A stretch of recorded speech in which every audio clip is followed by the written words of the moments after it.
Okay.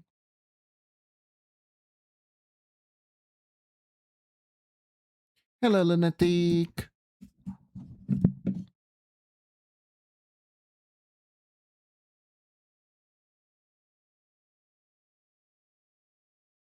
Let me get the music.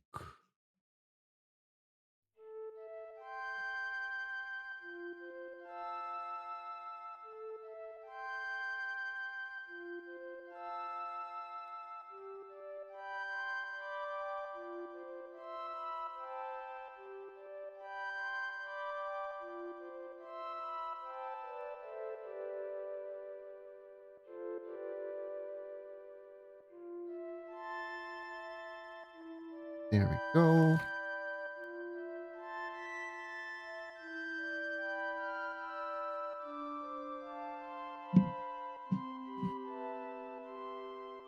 Okay, I think everything's in order. Oh yeah, there's one extra thing. There is one extra thing I need to do on Blue Sky now.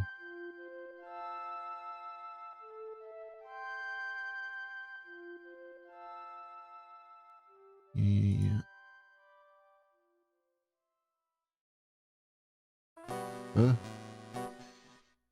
Just 1 second.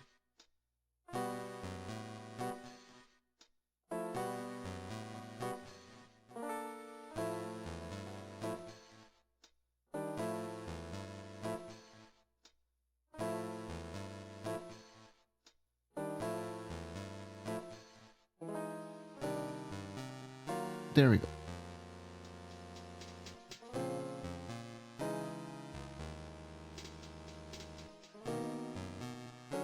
How are you doing, Lunatic? Hope you're doing good. Oh, it's time. It's time. It's time. Hello, everyone. How's everyone doing today? Hello, hello. Hope you're all doing good. Yes, yes, yes. Today, we continue Demi's commission. I'm gonna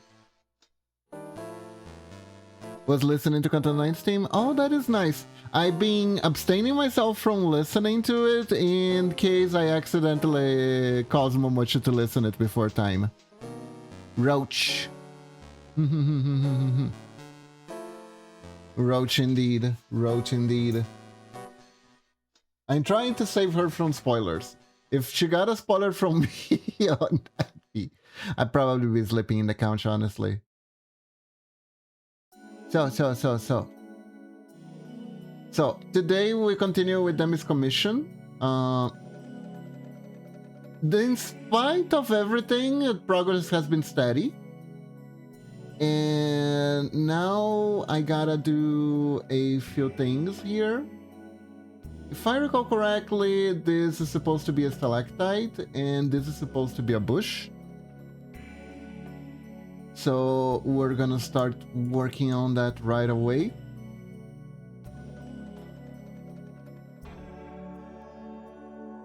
Making these patterns has been like really fun for me. It's been really fun. Tile work is interesting. It is very different from what I usually do. But at the same time, it's really fun. It's really fun. So let me see.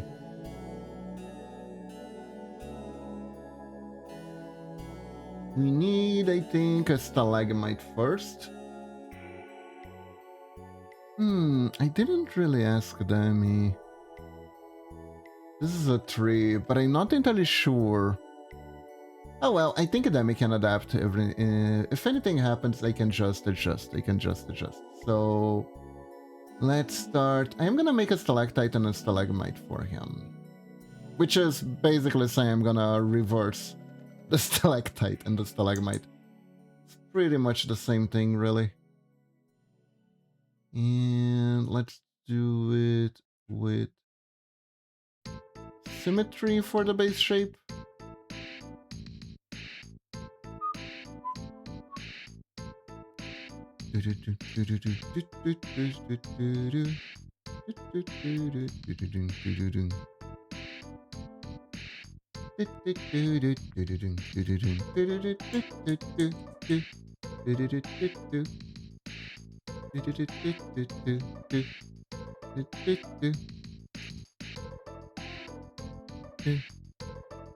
Okay.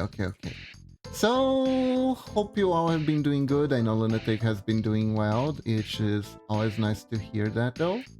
And I haven't been working as much because I need to keep my foot risen at all times. And honestly,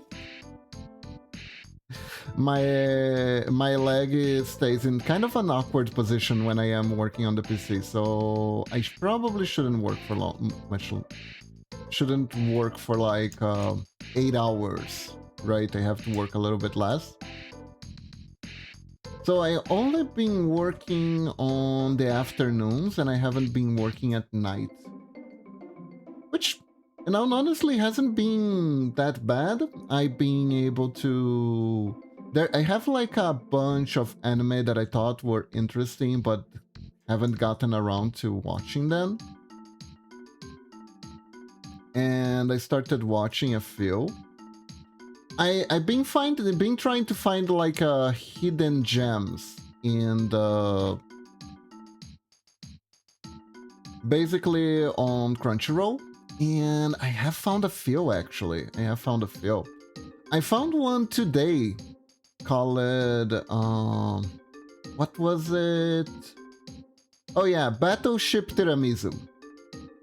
Now, the best way I can describe this anime to you all is Battleship Tiramisu is what happens when a Gundam fan decided to take every single intrusive thought he ever had while watching the series and make an entire show about it. It is essentially that.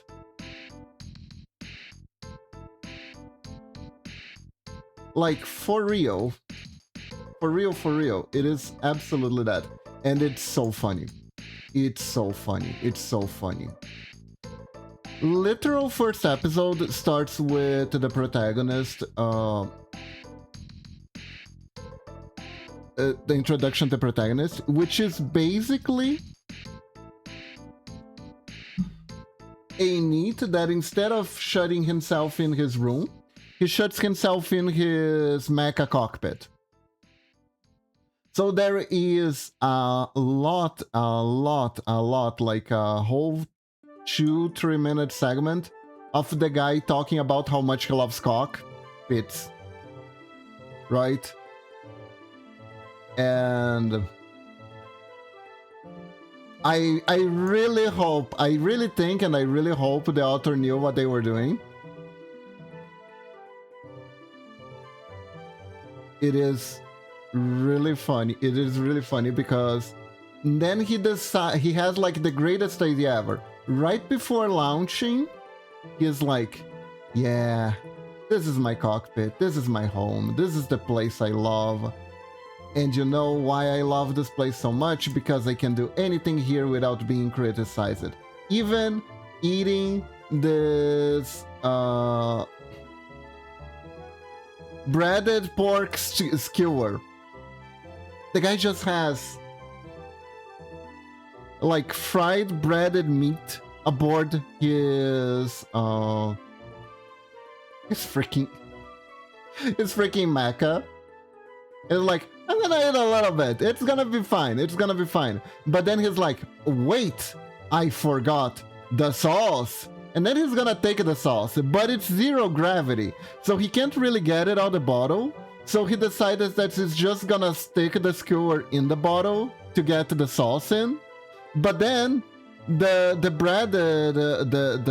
breaded envelopment, right? The breaded cover of the skewer flakes everywhere, and it's 0 gravity. So there's breaded flakes everywhere. And it's like, oh my god, they're oily, they're gonna contaminate my ship. I need to clean them. And then he is trying to reach for a tissue. But then the ship starts launching and he loses his balance and knocks over the entire the little case that the pork skewer came in, and the little case had like what do you call those? It has those coleslaw, I think. Pollo, coleslaw. I think it's coleslaw. All shredded coleslaw in it. And then the shredded coleslaw is flying everywhere together with the oily breaded crumbs. And he is panicking. And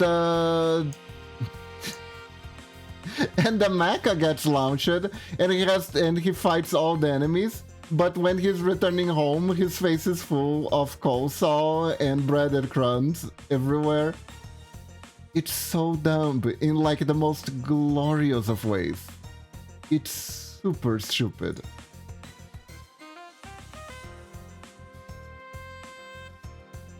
It's really, really stupid and really, really funny.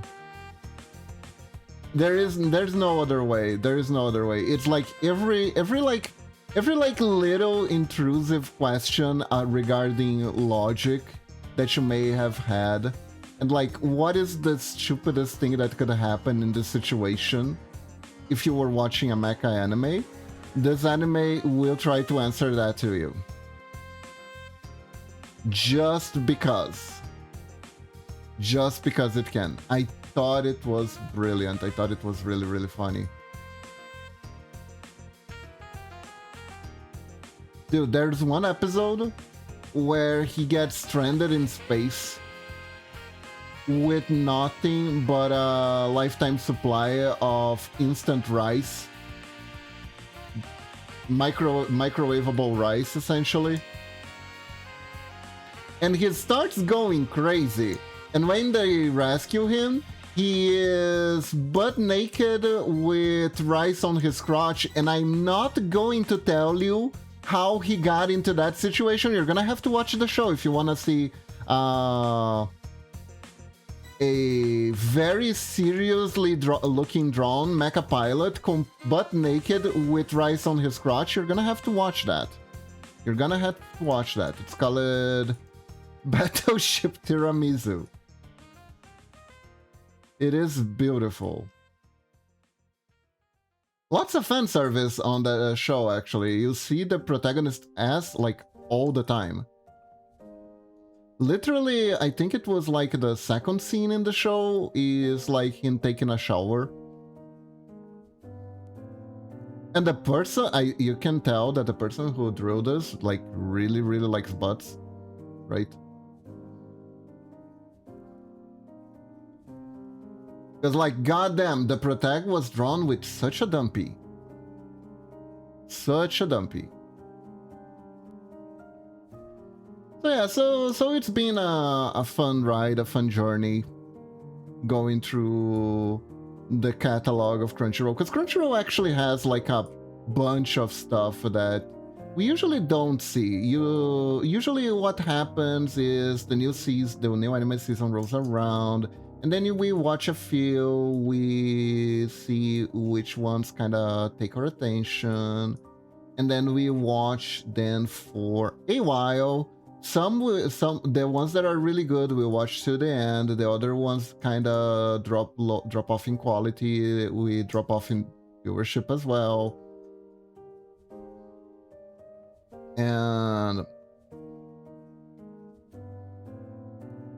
then we're usually done. But I firmly believe that there are a lot of hidden gems, just because there are a lot of anime in general. So that means that there are hidden gems out there that I haven't really given the time of the day, either because the concept wasn't too interesting, or maybe it was like something that didn't really pique Momochi's interest too much. When I have time to watch anime, usually I'm gonna prioritize the ones I can watch with Momochi rather than the ones I can watch by myself.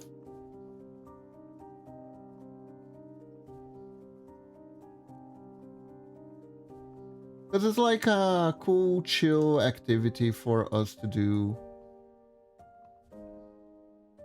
on our free time. Right?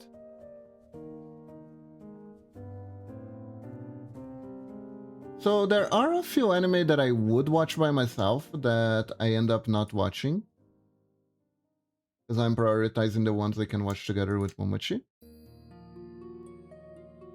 And whenever I got like sick days, that's when I go for them. That's when I go for them. It's always it's at least interesting all the time that every time that I do this, it's at the very least interesting.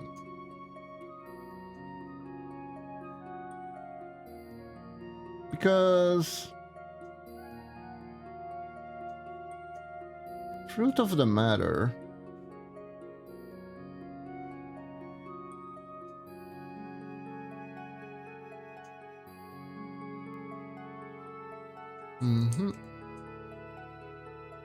okay, so now I think I need some stalagmite slash stalactite references. I don't just wanna do the regular pyramid-shaped basic thing.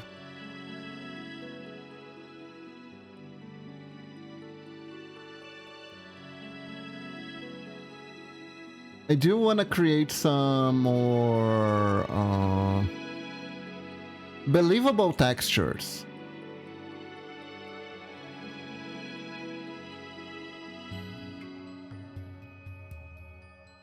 Okay, we got a pretty picture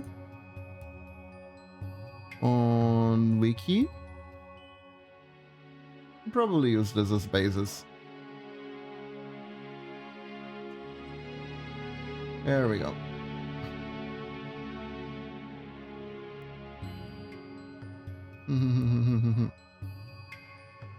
But yeah, so that was one anime. Oh, I see. They're kind of spirally, right? It's because of the way, because these things are formed due to water dropping from top to bottom.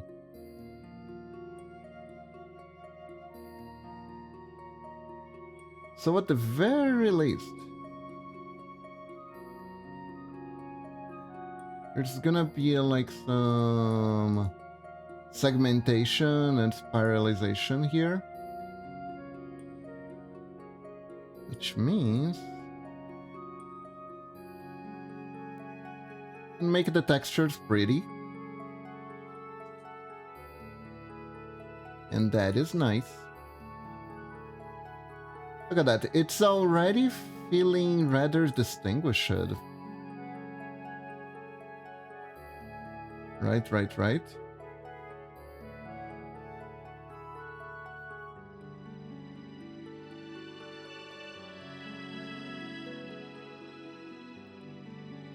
It's kind of weird to say this, but if possible,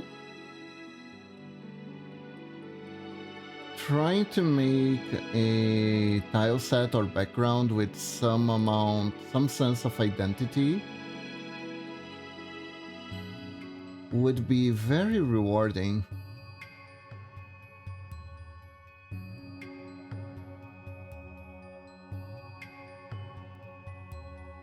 Rather than going for something that feels too familiar.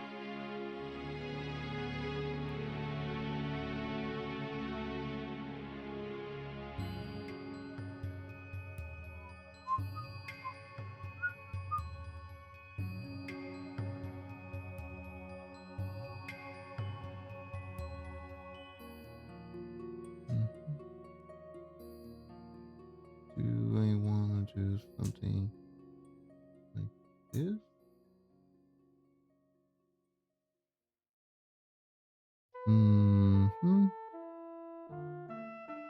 Okay, from what I can gather from like the higher resolution things,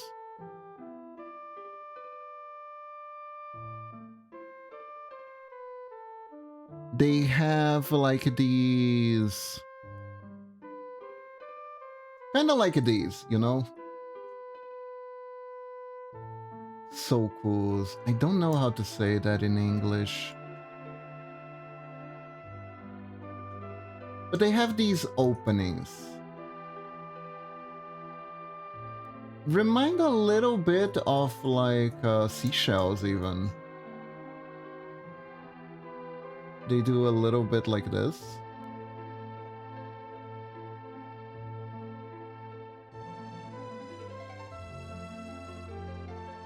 So I am gonna draw these here.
Okay, so I think the way I want to do this is I want to use the light color to pop out to give like the impression,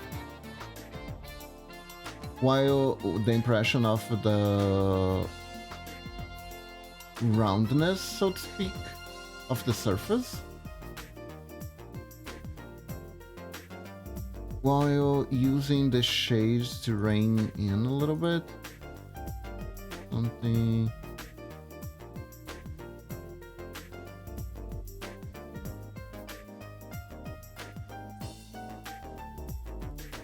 a little bit like this, perhaps?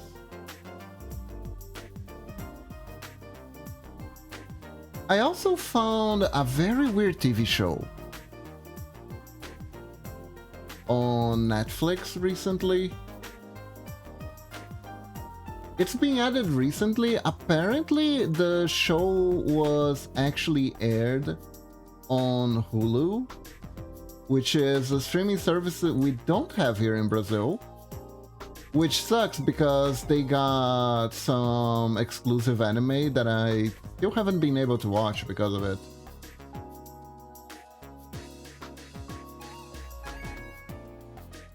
And it's basically this weird sci-fi-ish thing about an alien family that falls on Earth by accident. They're not really a family. They're an expedition thing, but they pretty much organize themselves as a family, so yeah. And the whole plot is that they're buying time while they wait for their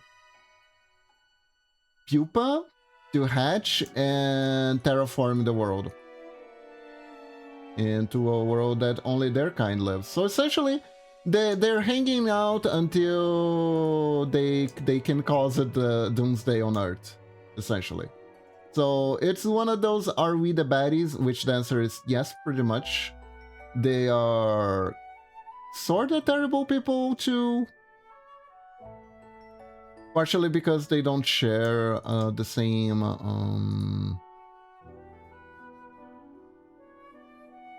They don't share a whole lot of empathy because when they die, they turn to plants. Don't have a whole lot of empathy for humans. It's a show with a lot of quirks. It has a lot of quirks. The person who was coming up with ideas for the show, they were having a blast with it. Like, they literally just named the race Schlorpians. And just made shit up as it went, but at the same time, they tried to keep all the shit they made up consistent. And there is this show within the show, because one of the kid aliens. I hesitate to call them kids because they're just called replicants. They're like tinier versions of the bigger aliens, but at the same time they have their own personality. And I would say their personality is more childish, but that's just because they have to go to school. So they have to deal with problems like bullying and etc. But basically, one of the kid aliens took it to them to shrinking down adults that displeases them in any ways. And he puts them on a little terrarium on the wall.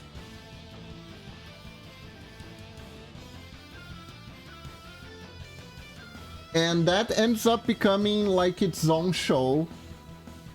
It's literally called The Wall, which is like the survivors trying to survive inside the terrarium. And they get like a little, they create like their own society of tiny people. They have to survive on candy alone because they're being fed by essentially the alien child. So they're like, I'll just... I don't know lickety split about nutrition, particularly from human nutrition. I'm just gonna put some milk duds and they can fight it out. And they do fight it out. And it's really, really just fascinating.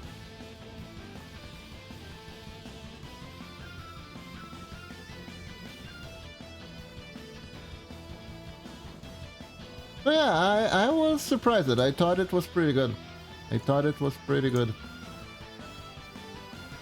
The series doesn't start out that strong. And whether or not you like the alien hijinks, it's very Rick and Morty adjacent. It's one way I would put it. Best way I describe the show is that it's very Rick and Morty adjacent. From it having a lot of gross out moments to the fact that there is a whole lot of magic science, essentially. It's like, ooh, we don't have to explain anything because technology, alien technology, they literally have a ray that turns people into gargoyles. It was made specifically to turn people into gargoyles. There isn't necessarily a particular reason why they would want to have a gargoyle making ray, but there it is. It's there.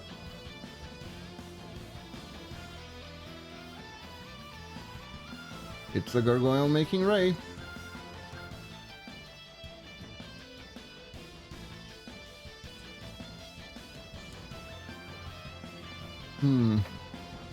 I do worry this might be a little bit too big. I'm not entirely sure how many pixels.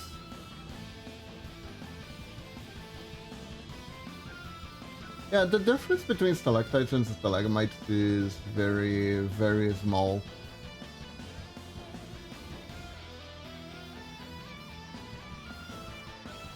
I don't think there would be like rocks on the base though. That is like the main difference.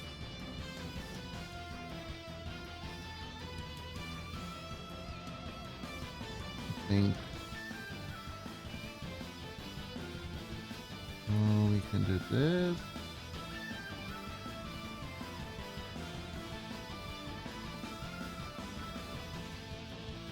And we erase this part here. There.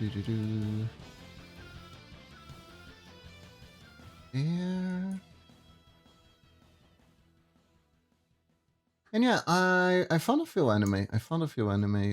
Another one that I found that I thought was kind of interesting. It was basically, you know how there is like a whole genre? I think I posted this on Blue Sky, probably no one read. Oh yeah, I do want to talk about this. There's one thing I want to talk about before moving forward. I started noticing that there is like when it comes to the visual novel anime genre, right, there is a whole lot of I don't want to say copy pasting, but there is a whole lot of borrowing ideas from other authors, let's just put it that way, where there are shows that are literally starting on the exact same premise as other shows. Like, for instance, I watched a show a long time ago that was about a guy who was supposed to be in the hero's party because the hero's party is a thing that exists and it's common sense. I don't know what you're talking about, right? And he is the brother of the hero, the heroine in this case, but he gets kicked out of the party because the party does not appreciate what he brings to the table. Basically, he isn't as physically or magically strong as everyone else, but he makes up for it by basically doing the accounting of the party. He does the cleaning, he does the cooking, he does a lot for the party. However, the sage of the party, and it's really funny because there's another anime that starts similarly with that premise, and also the sage is the guy to blame for the main protagonist to be kicked out of the hero party. The sage of the party tells him to go fuck off, that he isn't good enough, right? So he leaves the hero party and fucks off to do things in a farm, and he finds a rural community that is very welcoming, that doesn't care about all that shit about being the hero and stuff like that, and they just appreciate him for who he is, and everything is much better. But the hero party, who didn't realize how awesome he was, starts getting into trouble because they didn't appreciate the guy, and now they have to do stuff without him, and now they're all in trouble. So it's one of those things. There are quite a few animes that have this exact same premise, right? But not to the point where even the class of the characters who underestimate is exactly the same. But it is the case with the latest one in the latest entry in these animes, which is the story of a girl who has horrible stats, gets kicked out of the hero party even though they're childhood friends, by the jerkbag. The jerkbag, I mean the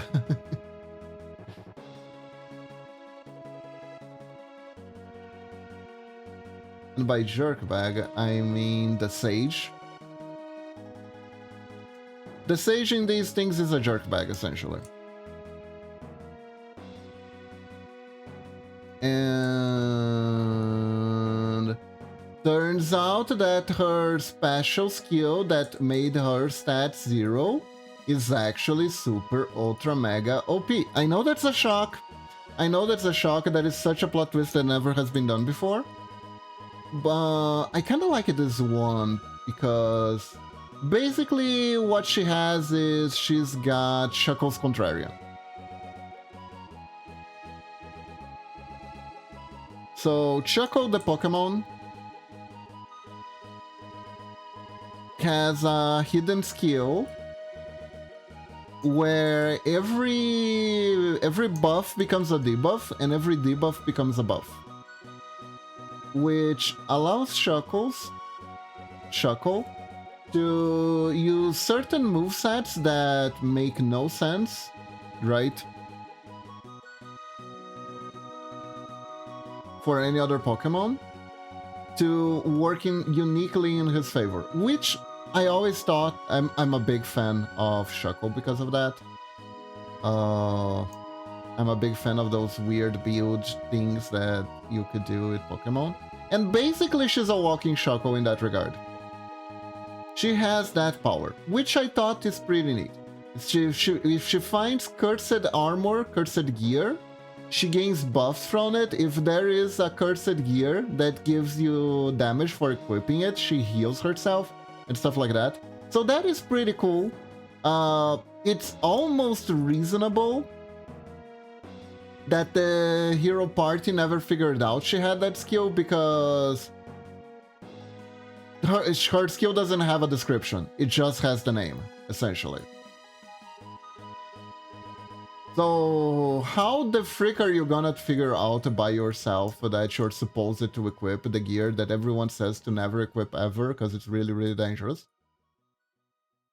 Now, there is one thing that they kind of have to shoehorn, because the party had a healer, and they didn't want to make everyone in the party a jerk. They just wanted the sage to be a jerk.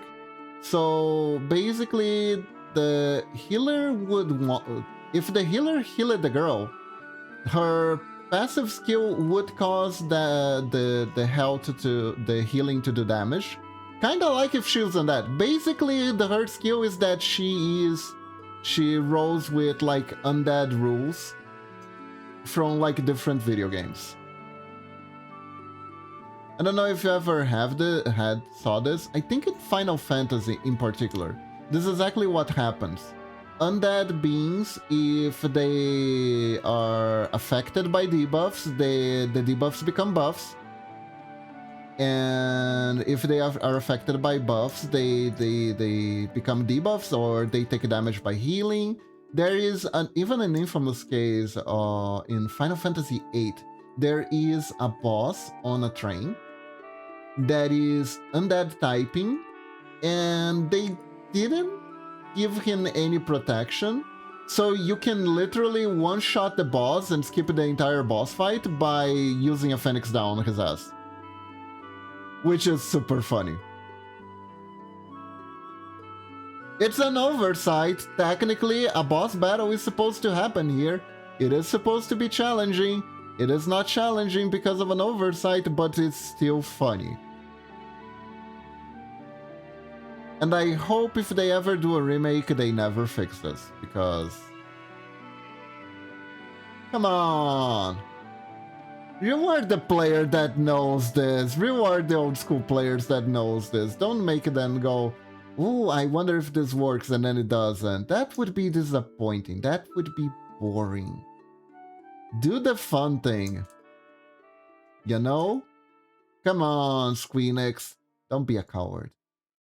Don't be a coward, Squeenix. Do it. Do it. Do it. Keep your mistake in. Keep your mistake immortalized. Revel in it.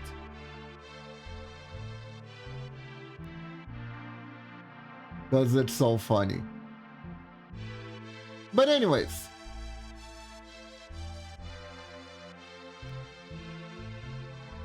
So yes, it starts pretty much the same way. The hero girl gets kicked out of the hero party because she's too useless. But then it turns edgy. It turns like really, really edgy, because just kicking the girl out of the party isn't enough. Let's sell her into slavery too. Like I said, they are trying to set up so only the sage is the bad guy here. So basically, the guy, he convinced the hero that the girl was going to die if she stayed in the party for too long. And the girl thinks that she's on a farm. Essentially, the girl thinks that this anime is that first anime that I said where the guy just retires and goes live in a farm somewhere. She thinks that's what happened. Instead, the guy sold her into slavery to Stock Ugly Bastard 37, right? And Stock Ugly Bastard 37 is peeved off because he couldn't find a good buyer for the girl and some other unfortunate people that are in similar conditions to her. So he decides he's going to at least use them for entertainment. So he throws them in a cell, throws a bunch of ghouls, which are some low-level undead, against them, and throws a cursed sword in the mix just for added sadism, which is a sword that would literally burn anyone who tried to hold it.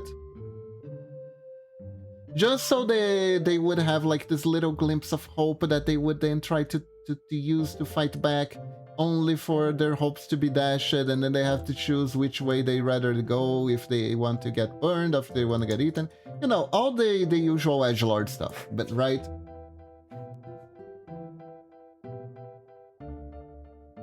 Very common edgelord stuff.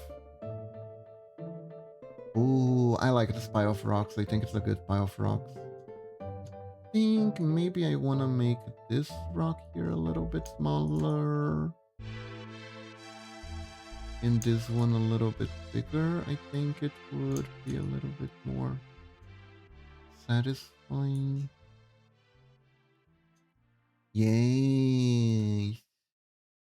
Yes, it's a little bit better.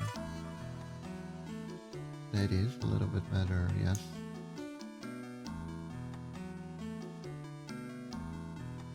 Alas, I have already spoiled this part of the story that basically the girl has the contrarian skill.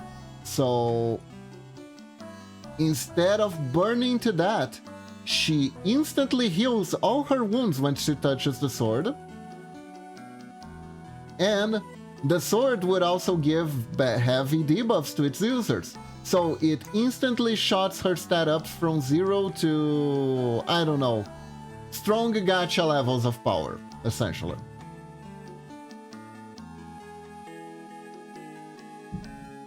It's something like 800, but really, who keeps track of these things? It's like... the important thing is that number gonna be higher than enemy, so player can go brrr, right? That's how these work usually anyway, so... And since the girl also managed to take down enemies who had higher power level than her technically, it means that the power level system is not as ubiquitous as, let's say, Dragon Ball Z, which wasn't supposed to have ubiquitous power levels in the first place, but I guess people just really like the power level, so Toriyama kinda leaned into it a little bit. And he never did something that was radical enough for us to question how useful the power measurement system was. Like, I don't know, making Yamcha beat anything? Right? Oh, poor Yamcha. Did you know that Yamcha's situation within Japan society is so bad that they actually made a bunch of sayings that replace the actual saying with Yamcha? Like, stuff like, don't count your dead Yamchas before the fight. No, I'm serious. I saw a video about that the other day. It's really, really funny. It's really, really funny.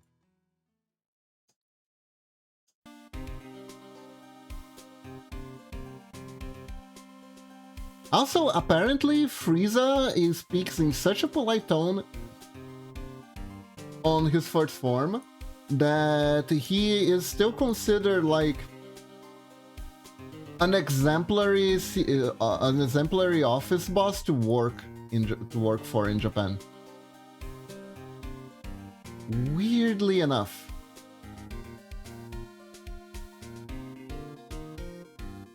There we go. That's a cool Tingus.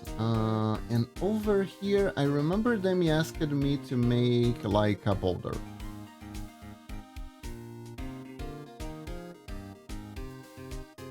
Just a boulder. So that's what I'm gonna do.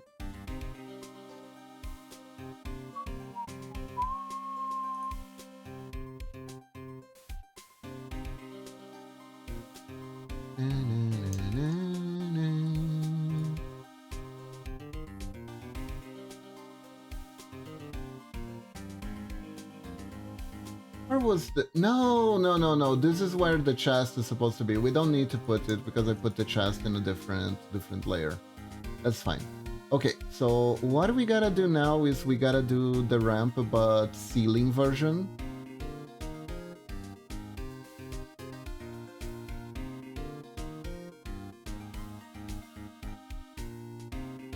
So basically... Yeah, no, we're gonna have to start from scratch for this one. For this one, it's 2.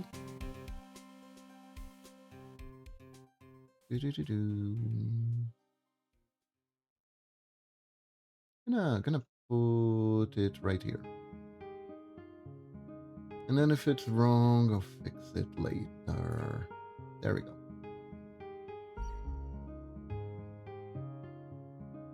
There we go. Okay, so this is single.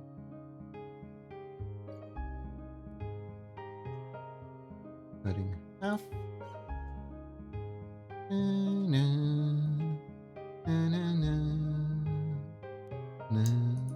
Oh, see, not quite cutting half. There we go. There we go. Oh no, these are the main colors I use it for this.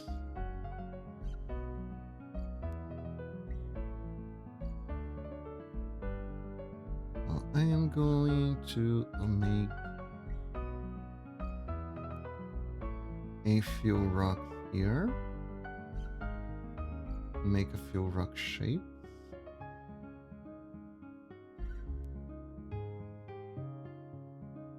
Best to not make them too big or too small. And make sure that they're all very close to here.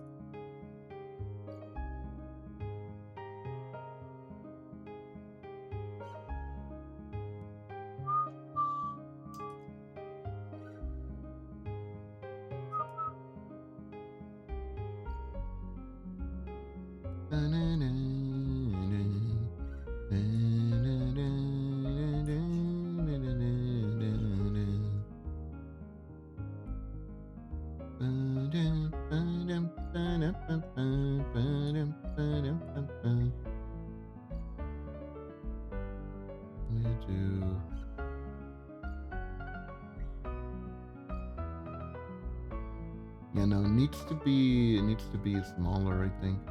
No, we can do this. We can do this. Okay. We can make one that is kind of like this.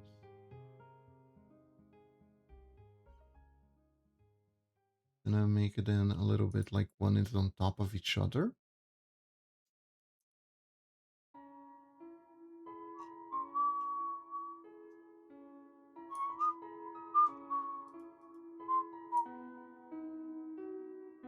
Oh yeah, speaking of Undertale, this week I decided to not do the collab with Momochi. Partially because of my lag, I'm not entirely sure. It's been healing well. I wasn't too sure how it was going to be. So we decided to cancel for this week to make sure that nothing bad is gonna happen and we need to cancel because of it. So far it's been good. It's been going alright.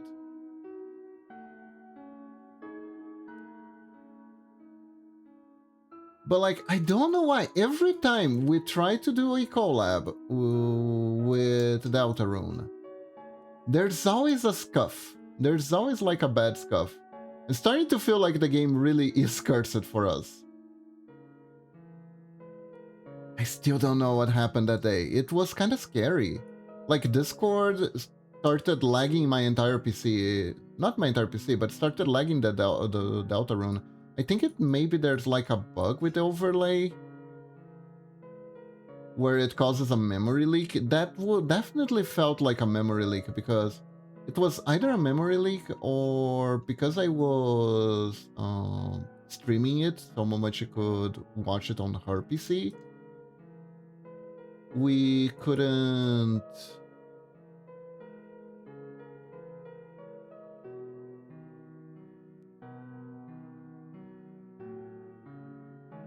If there was like a lag on the internet or something like that, or a lag on Discord, it like caused the game to freeze up as well.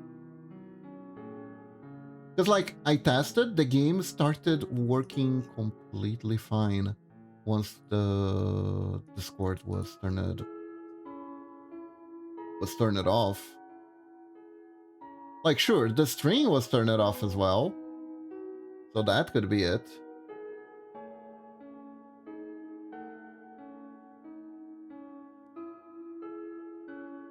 But like it got me scared for a second because right now when the prices for like memory stuff is on the rise, it's like, oh, by the way, you're gonna need a new memory card, and I'm like, I hope not, I hope not, I hope not, I hope not, I hope not, I hope not, I hope not, you know?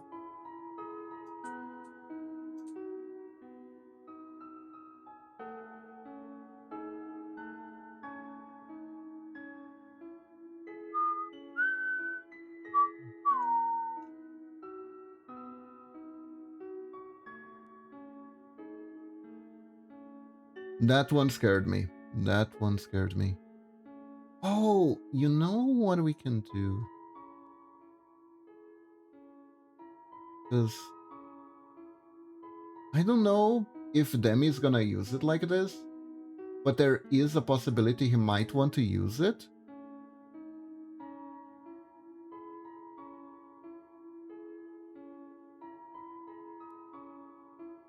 So what I'm gonna do is I'm gonna take this one and I'm gonna make it so this part here is somewhat compatible with this part here going in. So it will look good if Demi decide to combine both. If you played games that are old enough in a time before like good planning wasn't necessarily a thing, right? You may have encountered games where the tile set doesn't really connect properly because they just made the thing and weren't thinking too much about it, thinking too hard about it, you know? It happens on occasion. Not really anyone's fault, especially back then.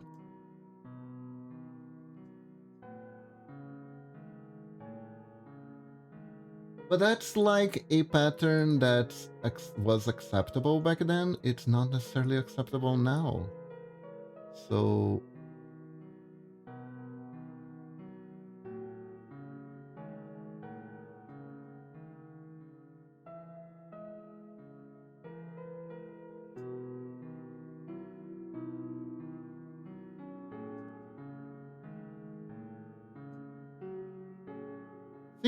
And it's not too much work.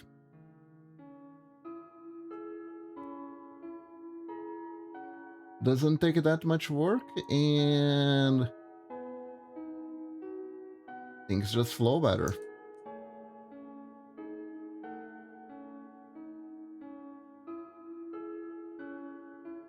And I'm just gonna take care to do the same thing when I'm making the other side, because usually these other sides you can just reverse it and be okay. And I am gonna do that, but I am also gonna make sure the connector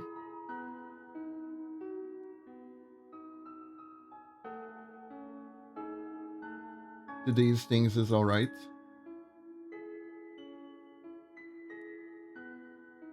It's my polish, essentially.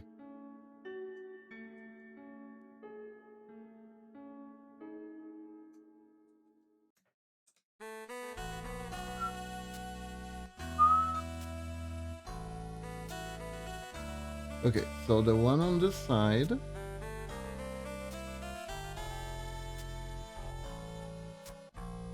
No kissing rocks. Na na na na na na. Na na na na na na. Or could be one gigantic kissing rock, but nah.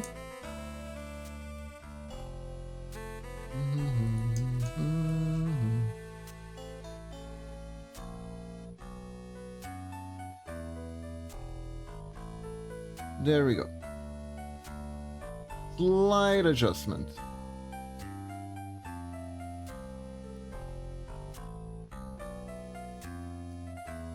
And now we take this one, flip it around.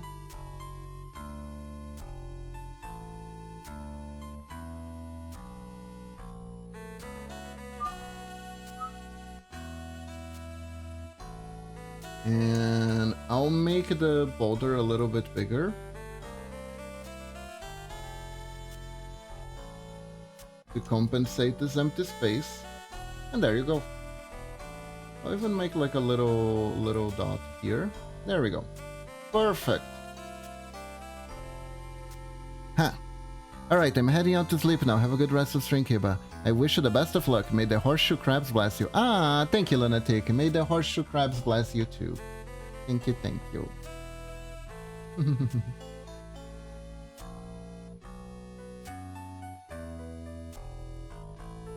Okay.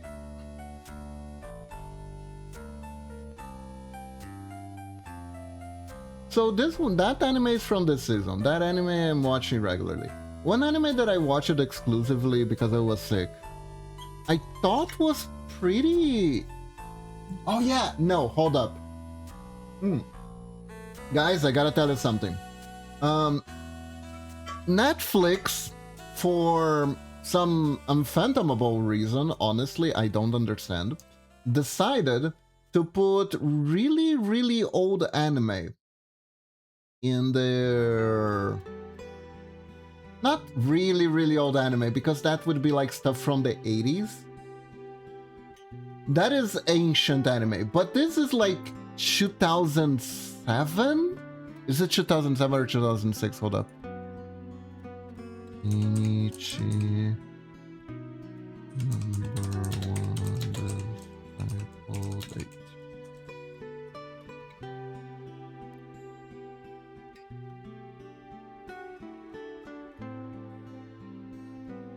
Yeah, it's a 2006 anime. Kenichi the Mightiest Disciple. So Netflix added that in their roster. And it is the most anime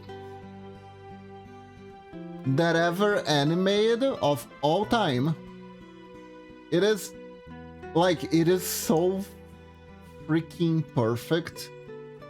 If like someone needs to be like, okay, I need a time capsule. I desperately need a time capsule.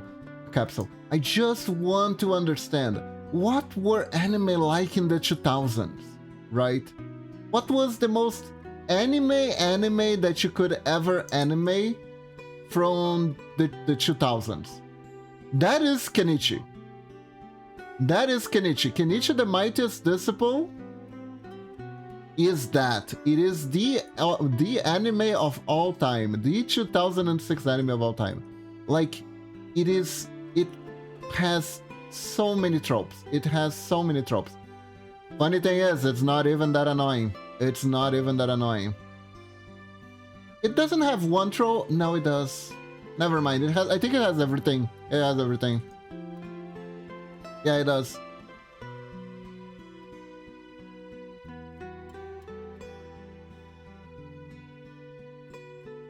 It has a clingy little sister that has a semi-romantic attachment to the protagonist.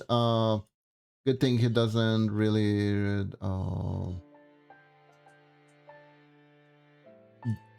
do anything. Doesn't like really respond to her in any way. Thank God. And it's played out as more of a little bit of jealous affection more than like a romantic thing, thankfully, but technically it is there. Technically it is there. It has the kick-ass female lead that is 10 times stronger than the protagonist, but who ends up leaving the protagonist to do everything because of male pride. Because she doesn't want to hurt his male pride or something. Which kind of makes sense in the context of the anime, not because of male pride, because I don't think this needs to be a gender thing. It's literally because, as the show says, he is a disciple. He is studying martial arts. She already knows martial arts. She has lived with the martial arts master that Kenichi is learning from her whole life, and she has already learned most of their moves and techniques. So she doesn't need that. She doesn't need a victory. Technically, he needs to fight people on his own instead of relying on her, so he can grow as a martial artist. This is portrayed as like the journey of a man, but really it's the journey of any athlete that is trying to do their best in their own field, right? But you know, this is a 2006 anime, so of course it's gonna have that.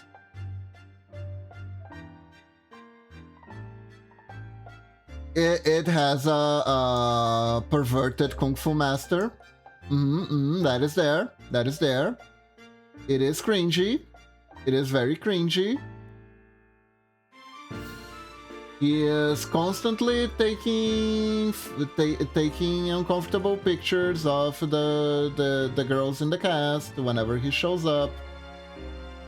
Then he gets all wooby-eyed when the girls don't want to be around him, and it's like, oh, what did I do wrong? Wah, wah, wah. At this point, I don't have the backup for this right now. I need to look it up later. I'm starting to think that perverted old men are actually a trope from Kabuki theater. At this point, they're so like they're so prevalent in all Japanese media. And one thing you would be surprised at how much Kabuki plays would actually influence anime in general, right? Apparently there's a lot of overlap there. And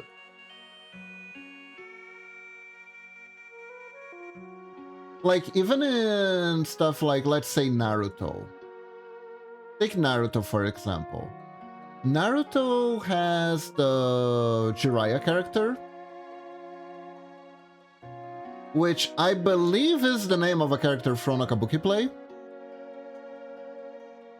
not a historical ninja, it's a theatrical one, right?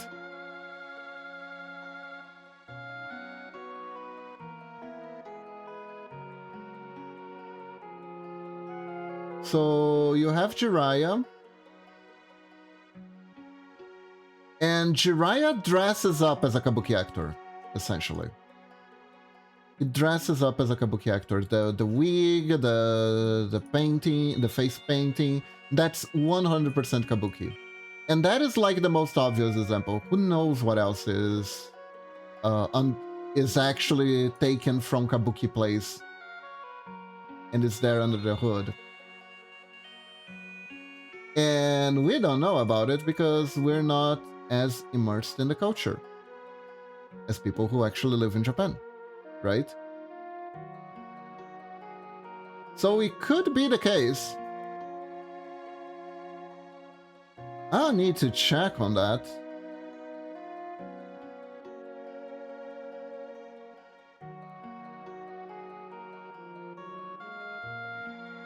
But like, for instance, why do ninjas dress in black? That comes from kabuki plays, right? The black-clad ninjas were actually... Okay, so why do ninjas dress up? The ninja clothes and the black-clad ones, why are they like that? It's because of kabuki plays. Essentially, those are the clothes that stagehands would use in the play, but if there was a play with a ninja, the ninja would actually be one of the stagehands, pretending to just be another stagehand, and out of the blue they would break the immersion by assassinating a character that was supposed to be assassinated by the ninja, because he came invisible. That's basically he came invisible unseen. You didn't see this coming, because the audience was trained to ignore the stagehands because they were mostly there to create visual effects for the play.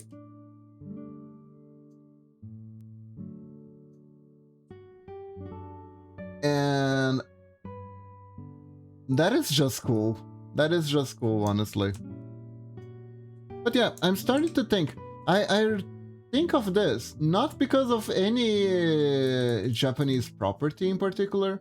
Weirdly enough, because of that weird Keanu Reeves movie where he was a samurai. There was this one scene where the Lord was at risk of being assassinated, and he is watching a play with, I think, his children, and there is like and one of the actors has an old man mask. It is a kabuki mask. And he is trying to grab the butt of another kabuki actor with a young lady mask, and he gets bonked on the head for it. So and if the author of that movie took any thought of researching kabuki play tropes to make that scene, then it adds up. You know what? I think I can probably check Google right now and figure this out. Hold up. Old man kabuki character.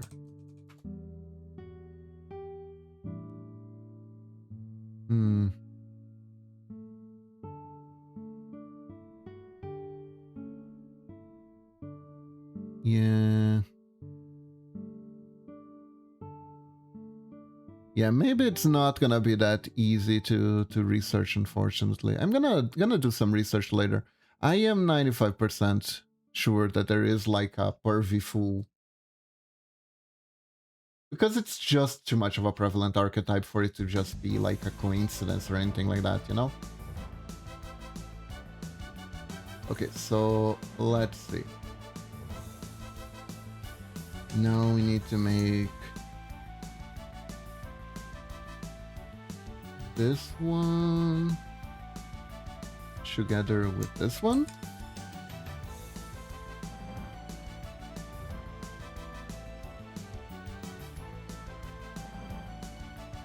Oh.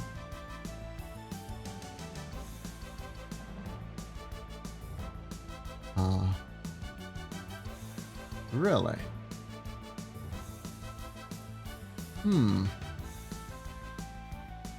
Wait, so this is slightly uneven? Uh-oh. Uh-oh.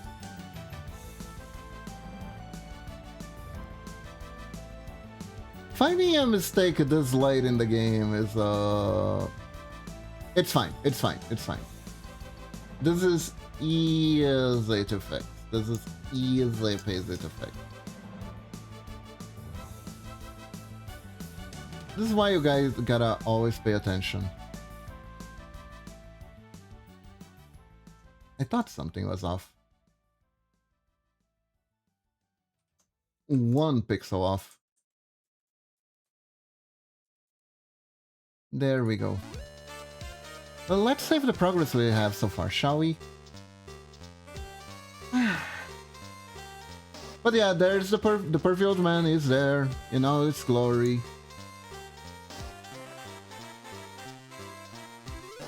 I gotta say that out of all the archetypes, out of all the anime archetypes, this is probably the one I miss the least, you know? They are never that funny. They're never that funny.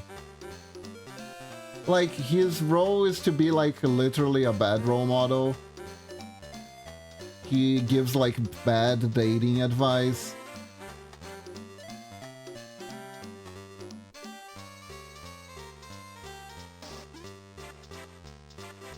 I guess the equivalent nowadays would have to be just have like a red pill dude in the cast, giving out shitty advice for the protagonist and setting him up for failure with the main female lead. The archetype is mostly please don't do this kind of character, I guess, but he is annoying. There is a very important character in the story, though. It's the Deadpan Ninja. There's a Deadpan Ninja girl, and she is heckin' cute.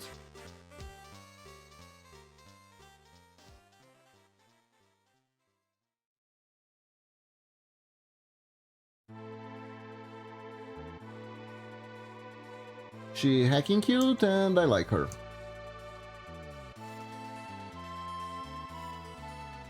Okay.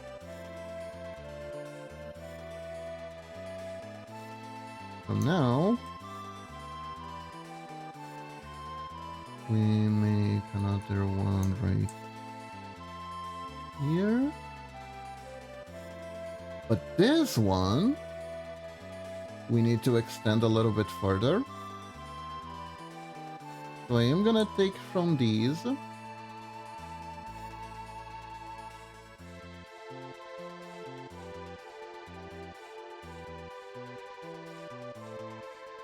I'm not entirely sure how the program that he uses is gonna see this. I am more of a RPG maker kind of guy, but I'm using this as a mode to essentially make sure that there is proper readability. There's like no compatibility issues or anything like that.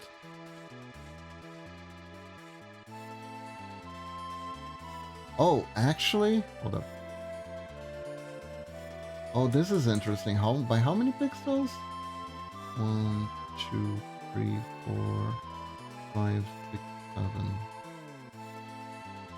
So 1, 2, 3, 4, 5, 6, 7. Go. And this part here just cut off.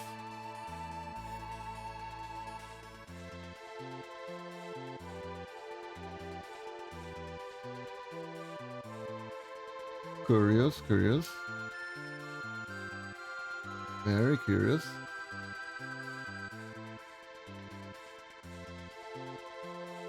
It's looking like a little face. Kinda creepy, but I don't hate it.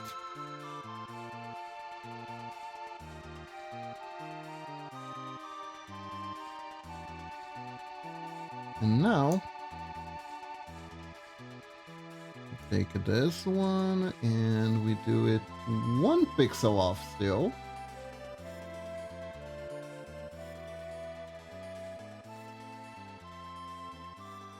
And I guess we just take from here.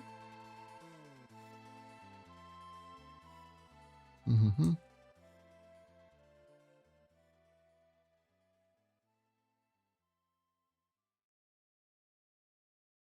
Yeah. Reverse it. And chat, I need to take a really quick break. I will be right back. Don't go anywhere. BRB.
Okay, I am back. Sorry for the delay.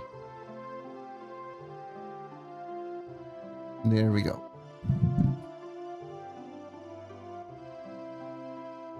Anyways, let's see. How much? 1, 2, 3, 4, 5.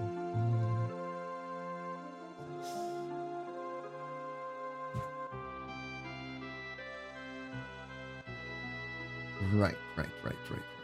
So here, from here on, it's new ground essentially. Here on out, we're on new territory.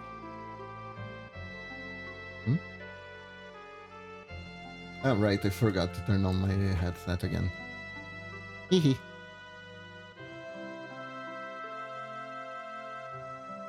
There we go.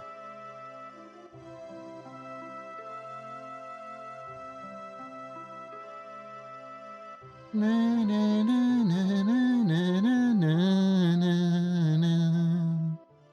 Na, na, na, na, na, na, na. So basically, what you're telling me is that this is going to connect with, I want to say this one. It's gonna connect with this tile in particular. So that means the best way to draw this is to put these tiles to the side and then create the pathway connection here.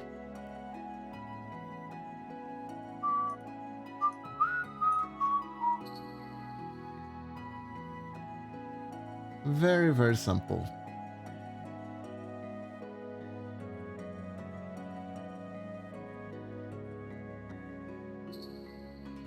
Kind of. It's kind of very, very simple. It's not necessarily very, very simple, but it can be done.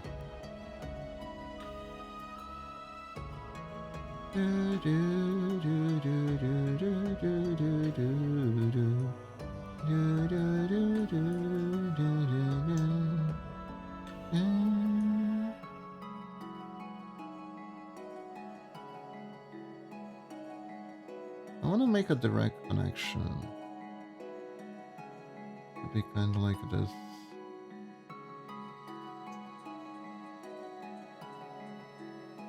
I can just leave it be. It's not really a sin. If this is just a little grain. We can put little grains anywhere we want, really.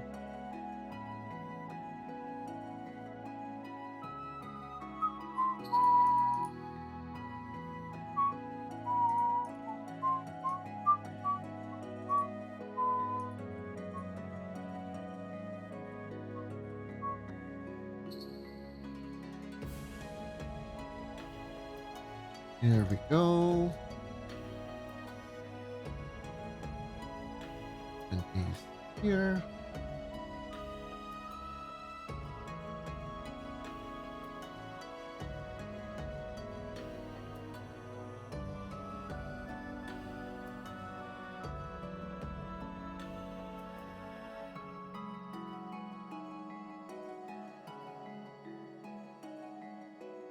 There we are. There we are. That's presentable. That's very presentable. But this thing here kind of looks like a a lost pixel, I think. Nah, I'm gonna have to connect it somehow. I'm gonna have to connect it somehow. Yeah.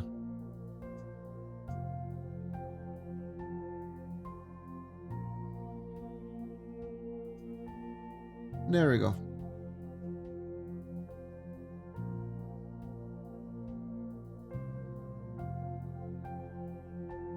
Consider thyself connected.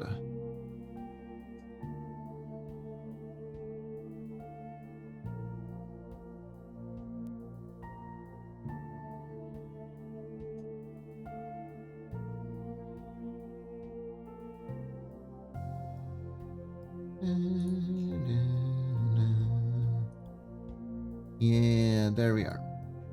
Cut. Cut. Perfect, perfect, perfect.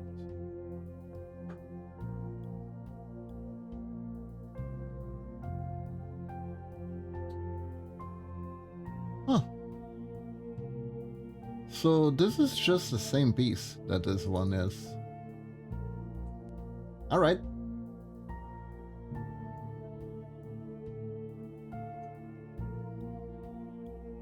Yeah, I guess the idea is that this one's supposed to be the one that connects to these two.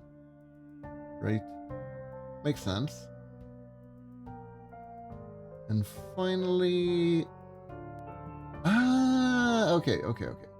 So this one is slightly different than the one over here.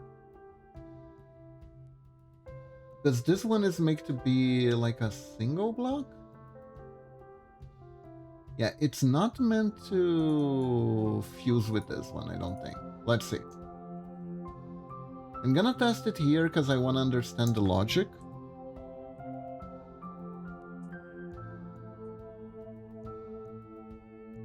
No, it fuses perfectly. Okay, this might be an issue. I hope it isn't.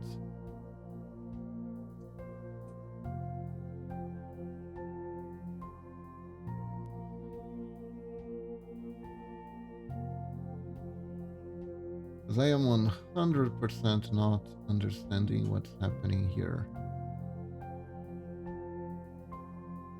You know?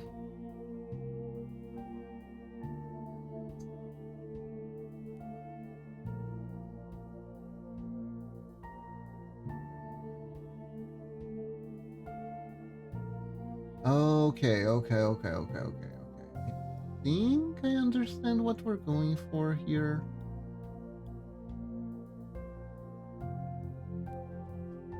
But also not really. But like, if we compare with this. Let me compare both of these blocks to make sure that I understand what's different from them. And the answer is absolutely nothing. Interesting. So theoretically, I am supposed to do the exact same thing. Oops. Put this one here. That's what I did though, and the end result was this. The only difference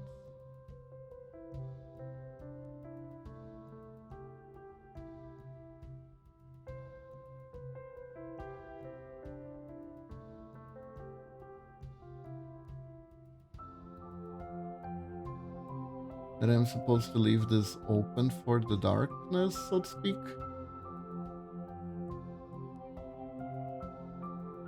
So that's the main difference here.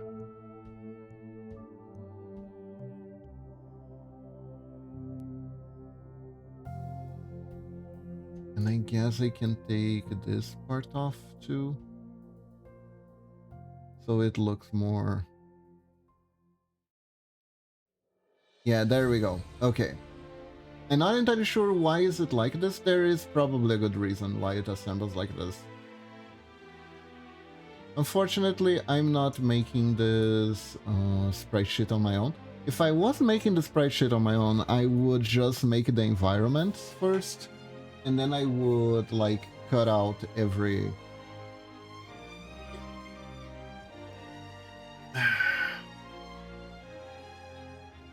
variation.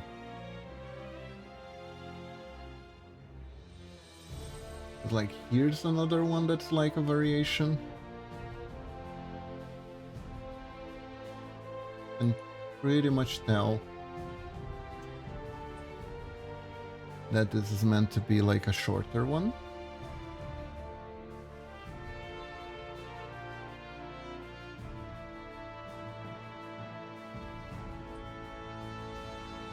Which is basically we take this part and we take this part.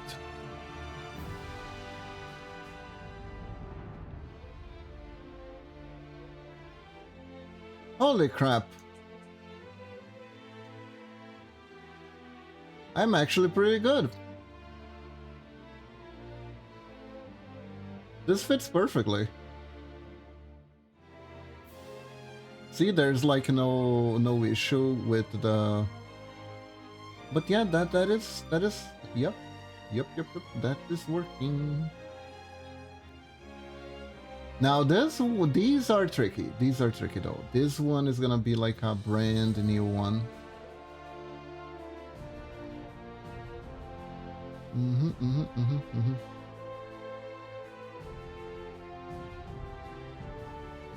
Not gonna be completely brand new from what I'm seeing.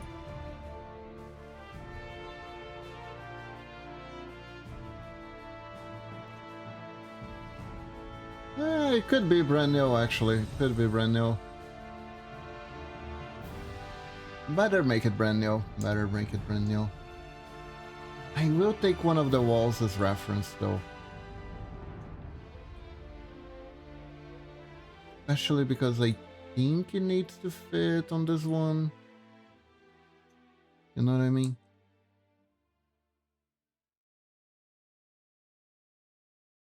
Let's see. Oh. Also. Big difference. This one here is meant to go down. So it is meant to fit on this one. Right. It's not that simple. It's not that simple. Not just a simple copy paste in this case. Alrighty, time to change things then.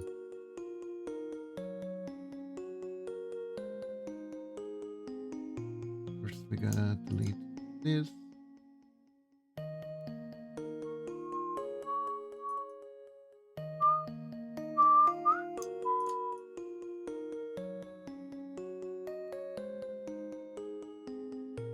Here, we're gonna make a tunnel. We're gonna make a tunnel. Hi Leela, did you manage to open the door by yourself? You're getting so smart.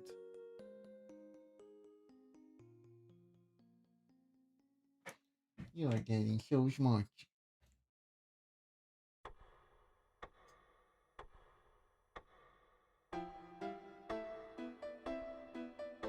Okay. So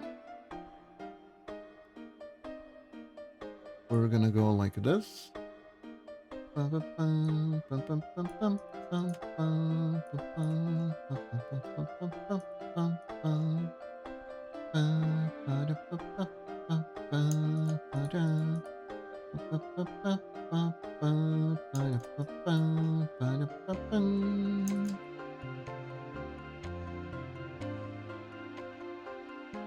I completely forgot what I was talking about, by the way.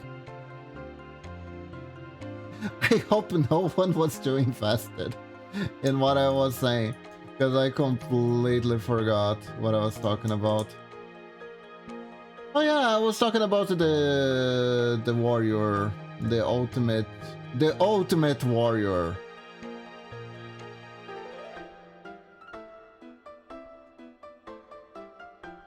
which has nothing to do with that guy who I don't even remember. I think there was like a wrestling guy named Ultimate Warrior, and he was like kind of freaky, right? I absorbed some of that knowledge through osmosis. From a time before I knew a certain content creator was as insane as they turned out to be. Do you ever get that chat? When there is like a content creator, you're like, oh, this guy seems alright, I think I'm gonna follow him, and then they just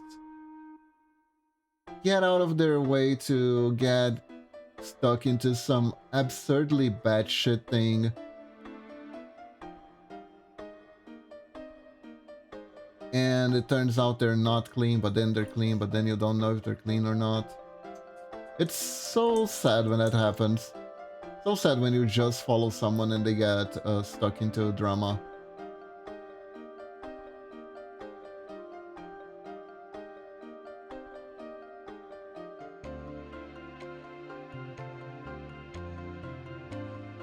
Oh yeah, I just remembered I'm not supposed to change things here.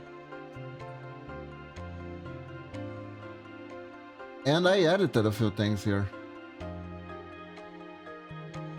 I wasn't supposed to, I did it anyways.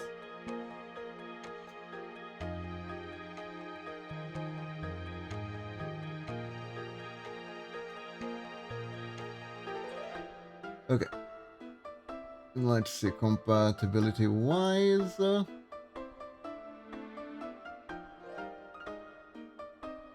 See, from this line up I can edit, from this line down I can't.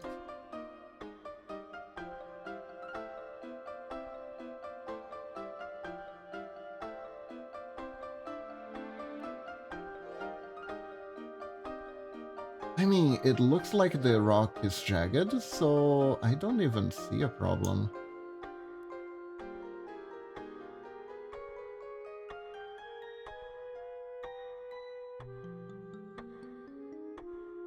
We could just do something like this.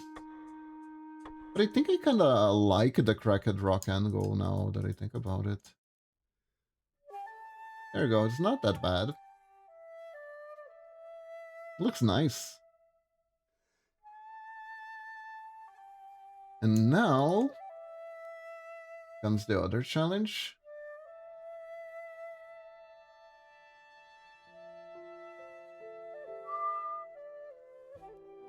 Which is making this.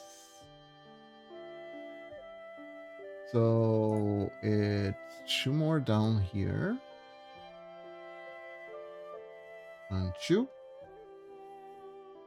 1, 2.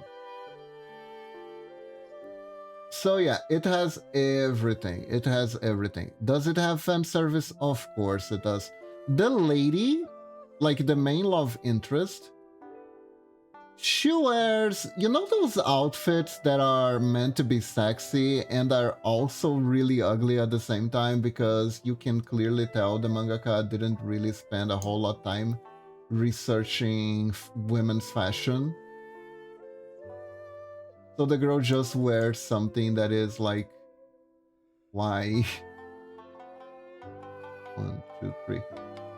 Just an excuse to show off tits and butt, essentially. That kind of stuff, you know? So we're dealing with like really high class anime. Just high class anime. It's one basically way before isekai was so prevalent. I think there was another genre that was just as prevalent. And that genre was... I think there is like no nice way of saying it. It was... School Fighter's Lop.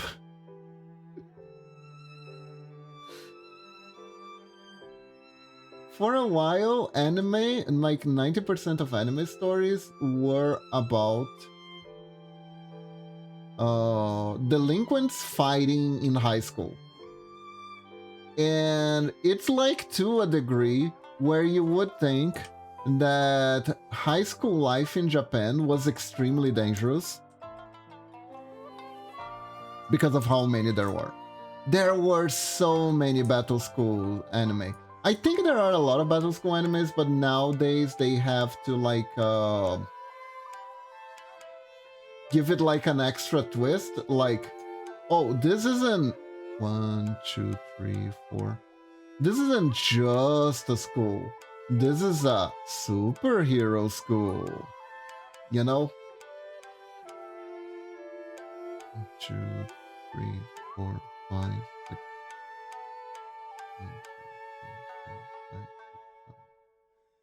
1, 2, 3, 4, 5, 6, 7. Like, I don't know why, but way back in this age, this particular age of animation, every school would have a bully problem. Everyone would be like a black belt in something. People would be turning. I think it's because of Rama, actually. Because Rama had that, but Rama was supposed to be pure satire.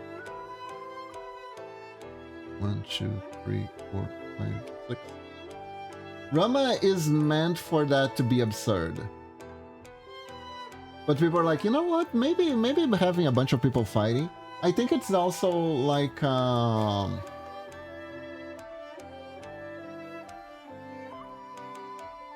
I don't know how to say this, kind of like a kid-friendly samurai fighter. It's kind of how I would put it.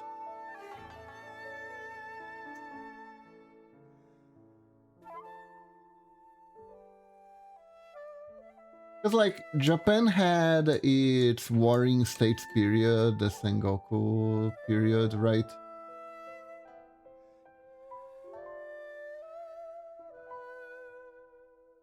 Whoa, there is a completely unrendered rock here. Hold up.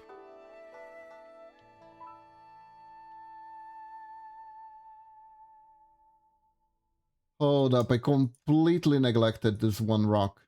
We cannot simply neglect this one rock. It's gonna stay too out of place.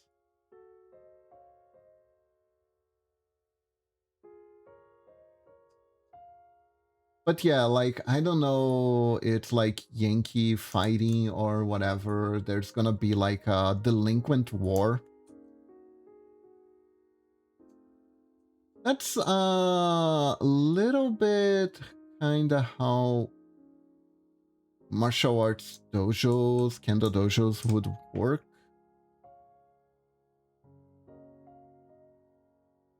Through some of Japanese history.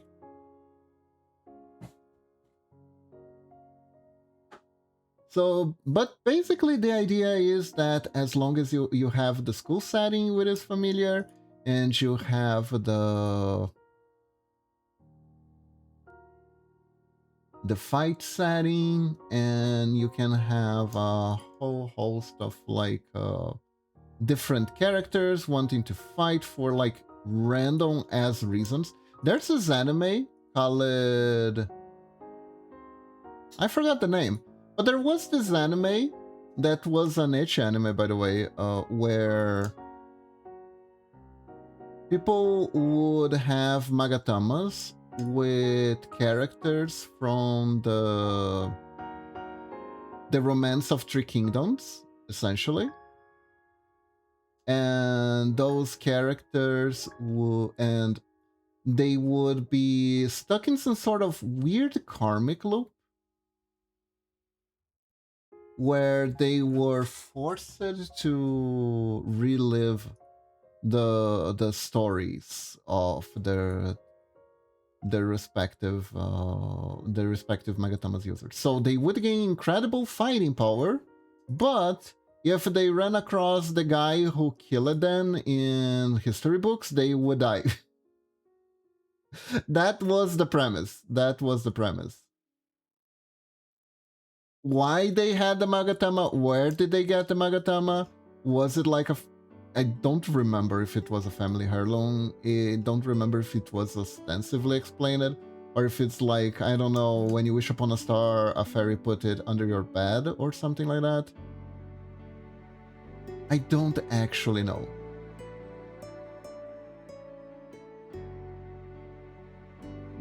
But yeah, that was an example. Basically, there were a bunch of fighter slops, and it was the clear-cut idea of it being just mindless fun and characters doing things. You have like a basic setting, and then the writer can expand on the story or whatever they want, whatever character development they want. The Kenichi one is a pretty clear-cut story of like a dude who is kind of cowardly, kind of doesn't like himself for being cowardly. He gets bullied a lot, gets pushed around a lot by people who are definitely not the same age as him, but are written to be the same age as him. It's like, it's pretty much a Jotaro case, right? Where you have, I'm a high school kid, and the guy is like built like a truck, right? It's like, I'm 15, and you look at it, and it's like a guy looks like a 30-year-old judo champion or something, MMA fighter. You got like, I'm only 16, and it's freaking Zangief, right? All hairy. You know, it's that kind of stuff. It's that kind of silliness.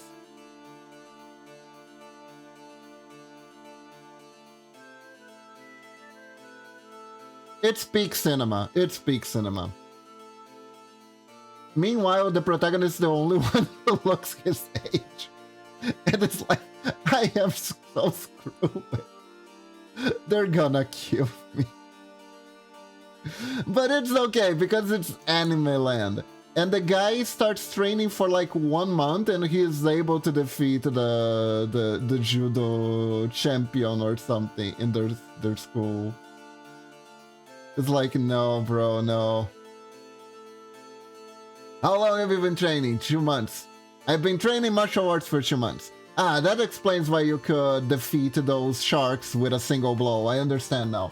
That actually happens, and from my calculations, that was the actual time he's been practicing martial arts, so... yeah. It is an anime of all time. It is an anime of all time.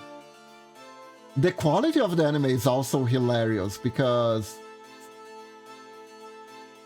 the characters are usually so poorly drawn. Like, it's really funny.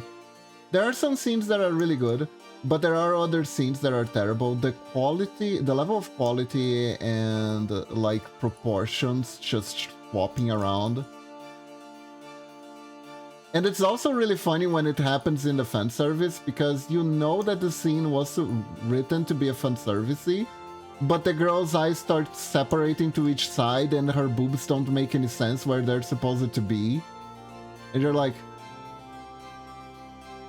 I am literally too distracted for this to cause any other effect on me other than laughter.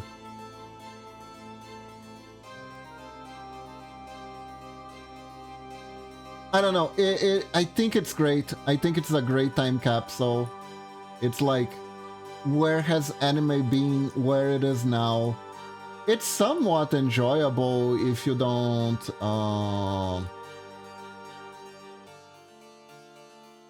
minus some of the stuff that are literally sexist, and there is a character that has a very specific theme that gets completely misused in animes at these times, and I am just preparing my body for it.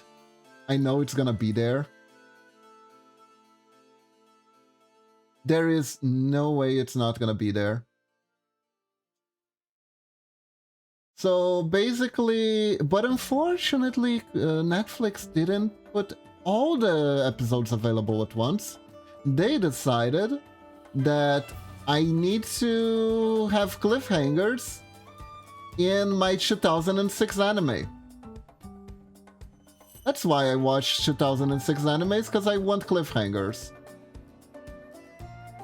But anyways, so basically where the story dropped off, there was this character who was a girl, and she really liked Taekwondo, and she asked her teacher if she could fight against the male students.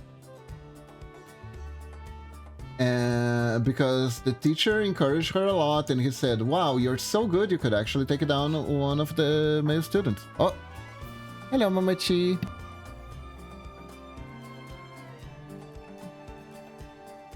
So she could actually take down one of the male students. And flashback shows that she was capable, and she did it, and everything is fine. So why is she a delinquent? And then it cuts to a scene that I thought was actually pretty heartbreaking. I felt like really bad for her, because you could tell from the flashbacks that she really loved Taekwondo. She really loved fighting. She was very sure of herself. It was something that brought her joy, you know, brought her actual joy. And she had a lot of pride in it. She had part of her whole personality be defined by the fact that she was.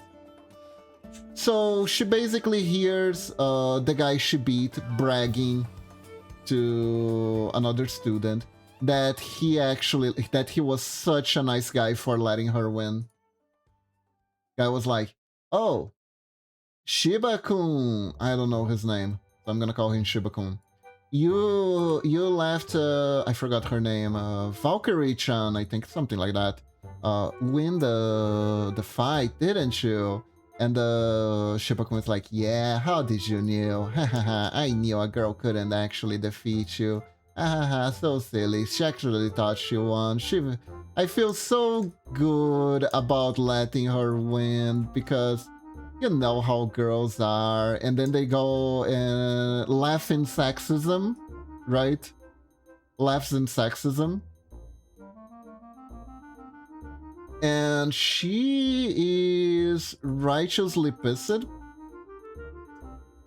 So she took it a little bit too far. She joined a hardcore delinquent gang and challenge in order to challenge delinquents who she knows won't hold back against her.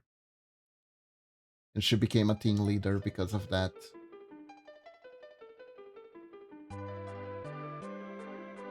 So she is set up as the antagonist, and the protagonist has a code where he doesn't want to fight against women. I do not hit a woman, right? He's got the chivalry code, and she is perceiving that as the same as the guy who let her win, and she is extremely pissed off. And I don't know what's going to happen. The fight was interrupted, and I will only be able to see what's gonna happen next after the 14th of next month.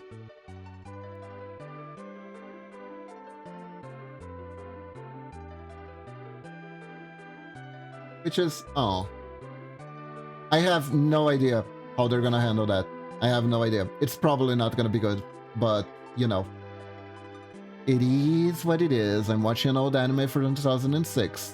I gotta temper my expectations. Oh boy. Anyways, now it's my time to take a quick break to grab some snacks, and I will be right back, okay, everyone? Please don't go anywhere. Boom.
Testing, testing. We are back.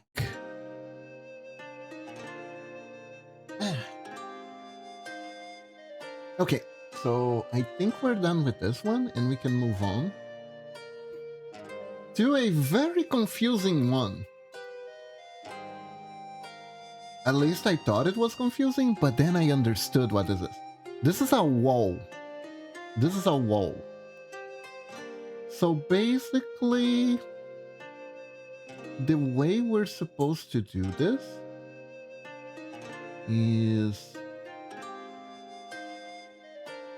we can take this middle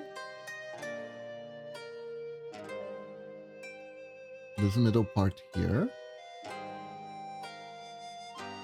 Right. Did I add this by accident? No, that is okay. Okay, so we added this, take this. No, I definitely put that spot here by accident. Hold up. There we go. So we take this here.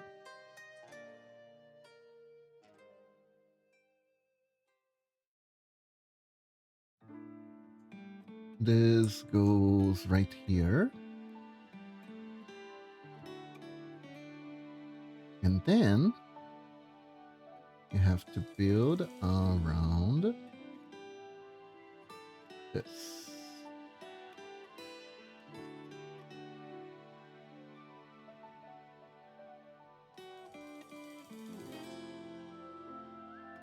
So we take this here and this right here.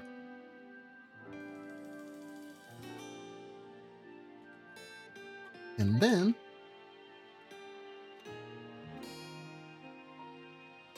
we try to make it make sense.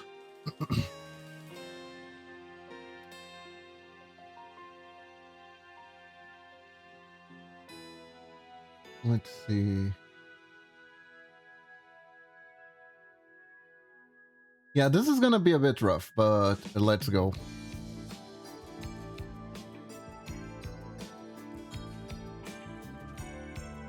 This is why we have all this space to work with.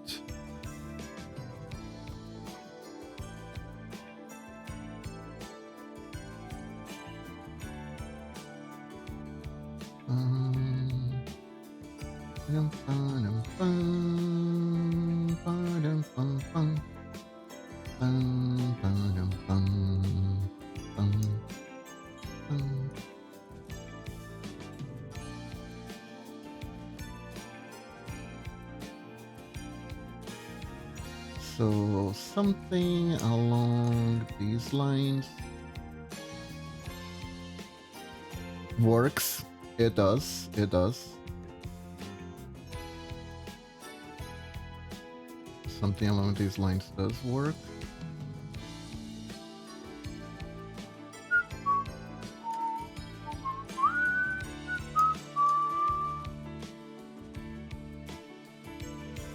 But yeah, it's been a blast for me, particularly because I grew up with anime like that.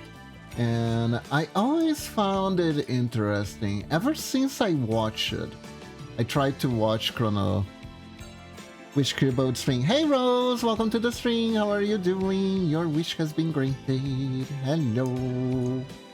Hope you're doing good. Hope you're doing good on this wonderful day.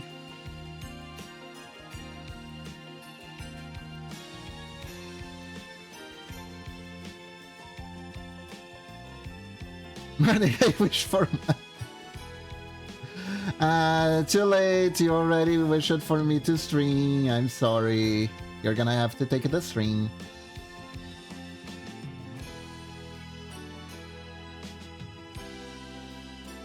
Darn, I was one wish deal. I guess it's better than money. Oh, thank you.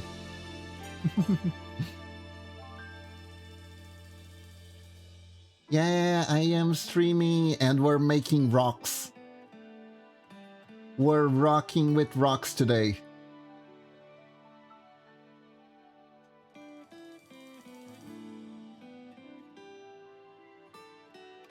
We are The Rocketeers.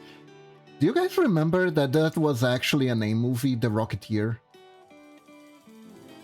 It was about a guy who had really bad upkeep management. He like had a really bad habit. Guy had a, what do you call, jetpack. Guy had a jetpack, right? And he needed to keep it from a certain faction of World War II. And he invented a jetpack. Everyone wanted the jetpack, and he didn't want to give the jetpack to anyone. And the jetpack was held together by gum. An actual plot point was that there was a leak in the fuel department, right? Space spiders? Yeah, let's go with that. Let's go with that.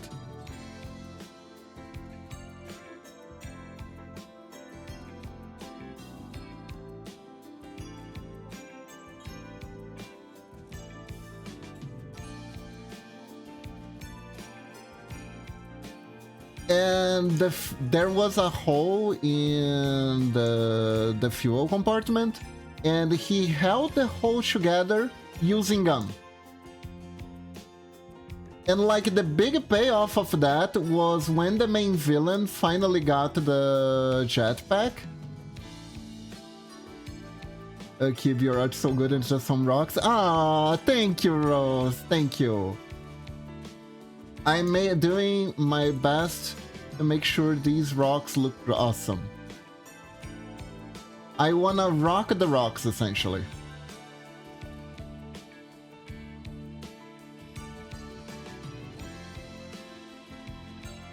There we go. I have a feeling an orange mole would fit in the style set pretty well. I tested it. Hold up. Let me show.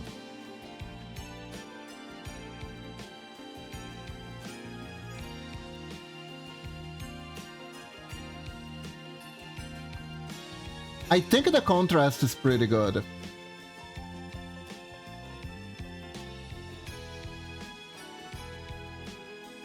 It's easy to see.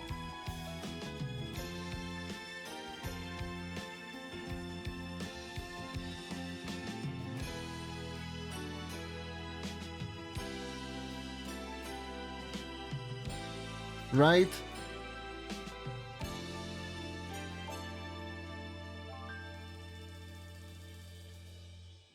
Worst case scenario.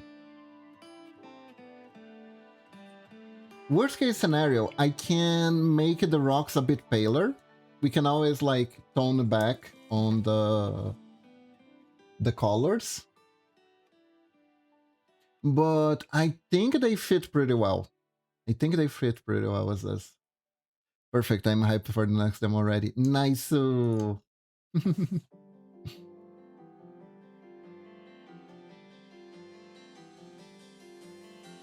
Getting more experience for stuff related to game development is something that I also really want to do.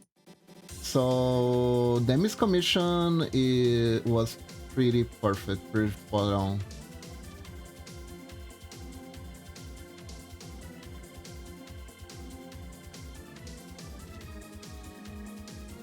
I have been commissioned for games before.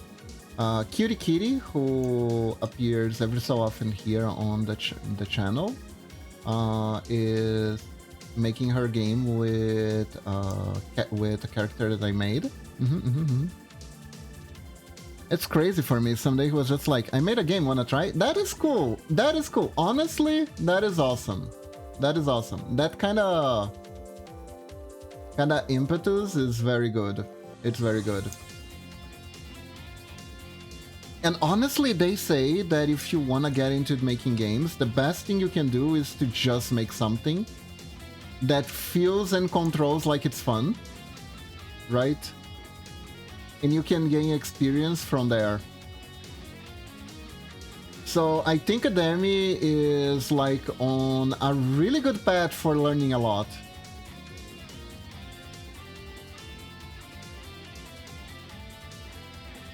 There are a lot of people, me included, that want to start a game project and they get a little bit carried away with like story and having like a big vision for the game and stuff like that, and just want to put stuff that we don't know how to do it well yet, and that gets in the way because then you get triggered by perfectionism.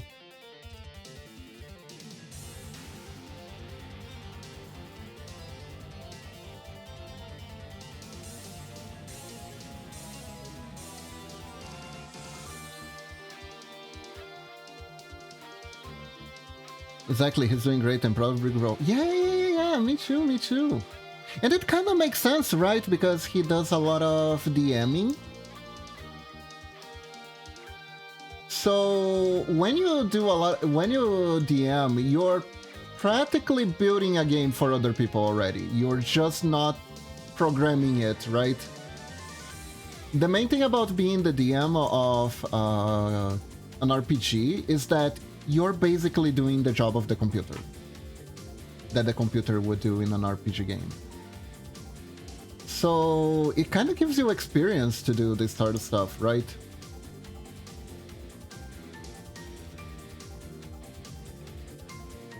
Like, one important quality that you need to have as a game designer is player empathy. You need to be able to figure out what the hell your player is thinking. Oh, look at... Oh, this is such a good effect. Look at this cluster. It looks so good.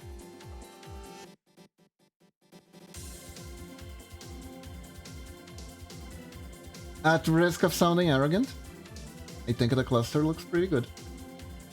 Okay, so I'm trying to understand what this is supposed to be. So this is kind of like this, but stretch it a little bit.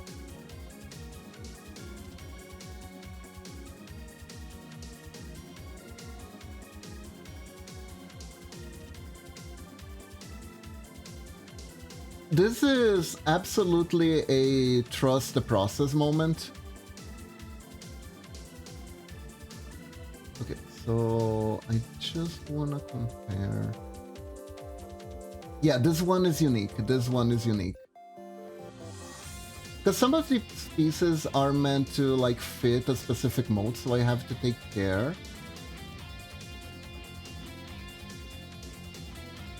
Figuring out what they're actually for in the game. See? Let's increase the size.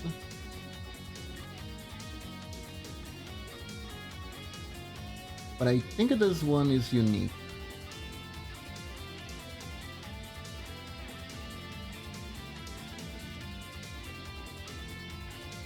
I just have to figure out where this should go, because that way I can figure out the compatibility. Oh, wait. Hold up. Is it just this part?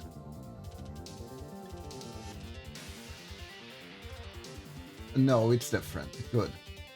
Yeah. This one is leaker. Okay, so this is unique. This is unique. I don't know where this fits, but...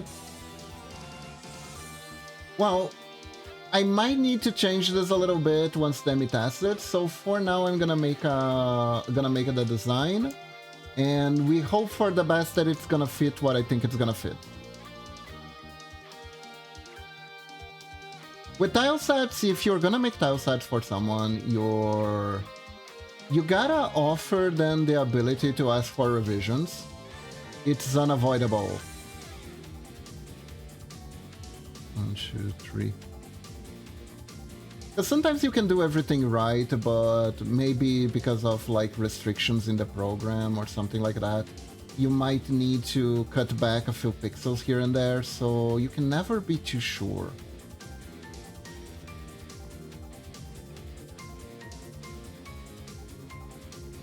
I know RPG Maker forced me to do some revisions a lot on things that I were supposed to work, just didn't.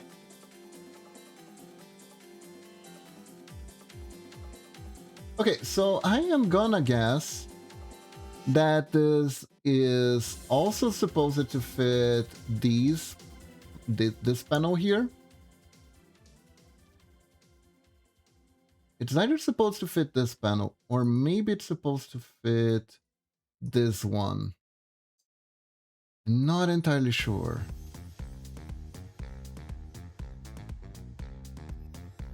It could be this one because it's 16 by 16.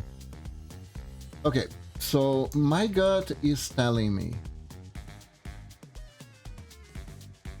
that this is the one that needs to fit. Gonna follow my instincts on this one.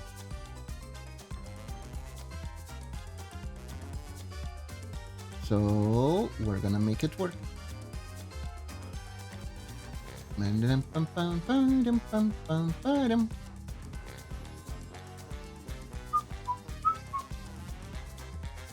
Let's go.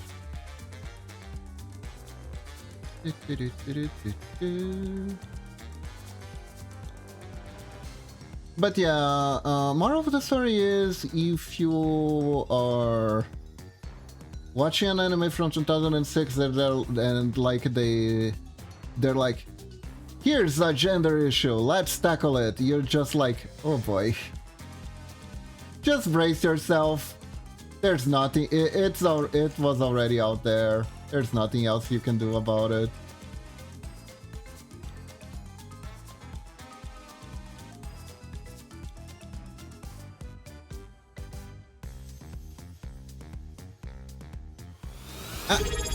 Oh my god, Euphemia, thank you! Thank you for the Prime, I really appreciate it. Euphemia paid a sub with Bezo bucks.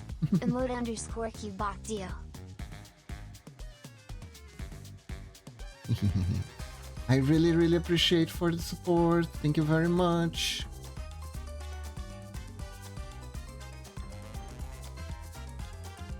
I got Kukibo emotes now. You do! Got a lot of animated ones and everything. My channel is weird because I have a lot of animated emote slots. And it is like that because of Lunatic and Felv, who on my first subathon spend way more money than they should on me. And due to that, unlocked a bunch of emote slots that I was not supposed to have at my current level.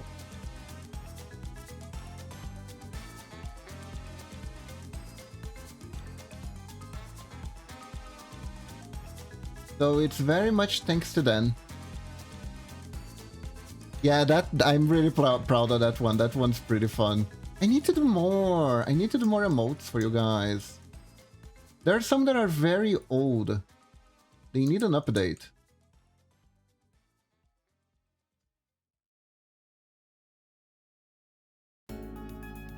Bum, bum, bum.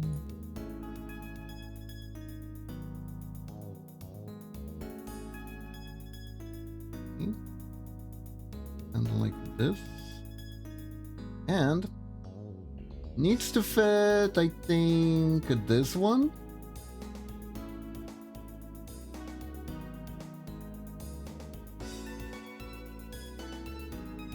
Yeah. Doing emotes is done, but is fun. I still struggle, but it's something different than drawing illustration. Yeah. The main issue with emotes is figuring out how big you're supposed to make them. They can be a real pain because of it.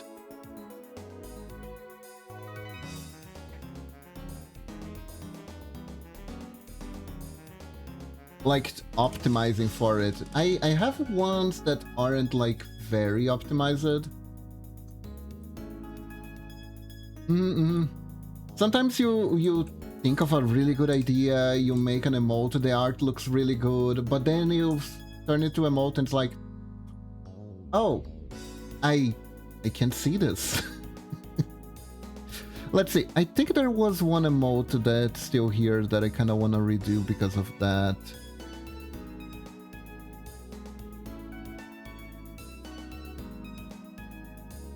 Yeah, like this one could be better. This one is very tiny. It's very hard to see what's happening.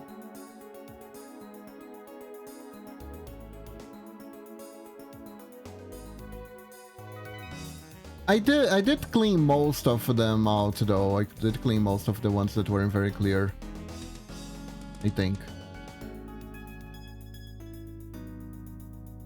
I'm most impressed when people get the whole heading frame, but you can still read all the details. Yeah!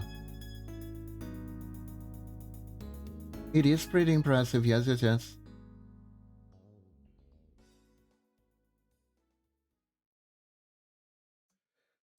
There we go.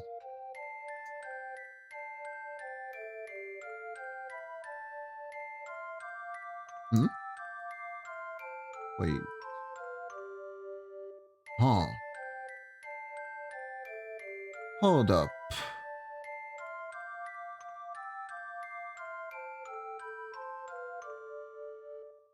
I am not entirely sure where these are supposed to fit. Maybe I haven't done? Oh. Oh, I figured out where they're actually supposed to fit. They're supposed to fit here. Right? Yeah. This is I found it. This is the piece that is missing. Supposed to fit here. Okay. In that case, that changes things a little bit.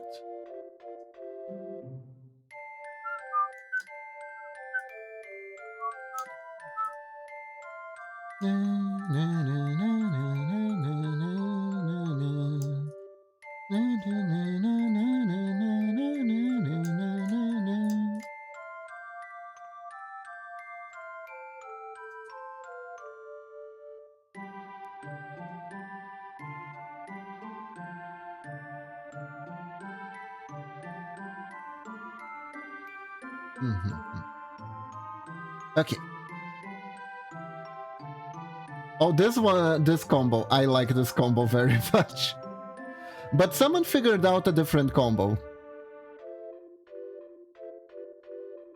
And this one is accidental. Spin.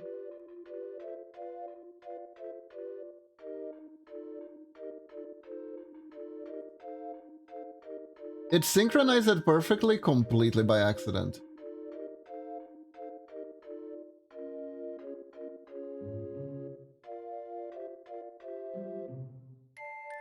Okay, so if I recall correctly, Demi asked me to do rocks instead of like flowers or something. So it's just gonna be like some tiny rocks that are meant to be like background. So I'm gonna make the rocks of varying sizes and shapes that you can put on top of the terrain to make it more interesting.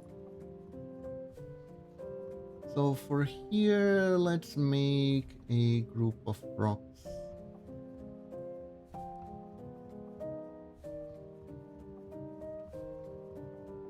A very basic group. We can make a very basic group of rocks here.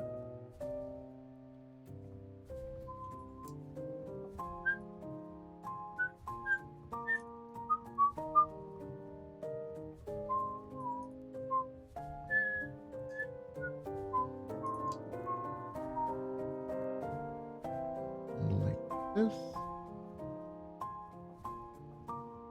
There we go.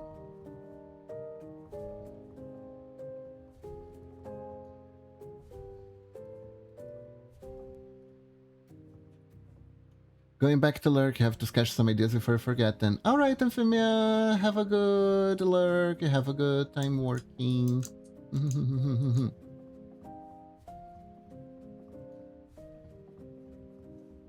Take care.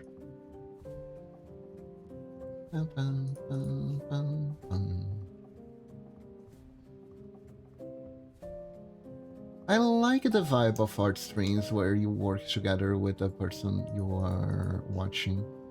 I think it's neat.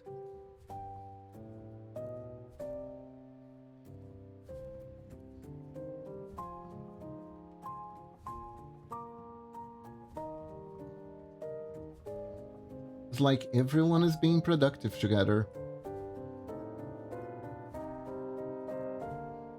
Some people, me, kinda need that sometimes. Every so often. Other people, Momochi get too distracted doing that. Mileage may vary. There we go. Some rocks. Let me test these rocks. Yep, that they work. They're rocks, absolutely.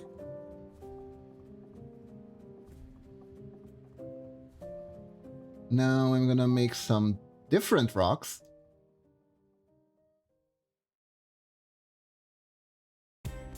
Different group of tiny rocks.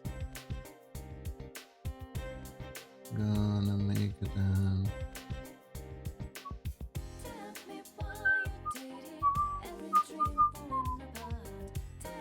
more varied sizes than these ones.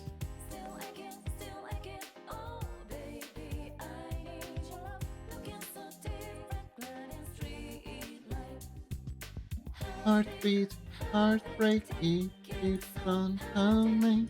Heartbeat, heartbreak.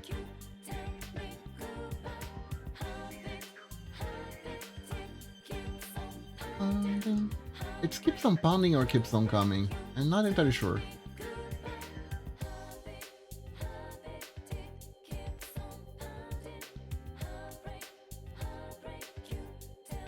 There we go. I think...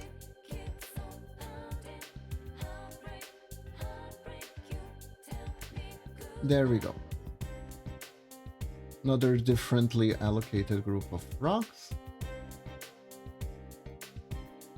And then we make some bigger rock. We make bigger rock.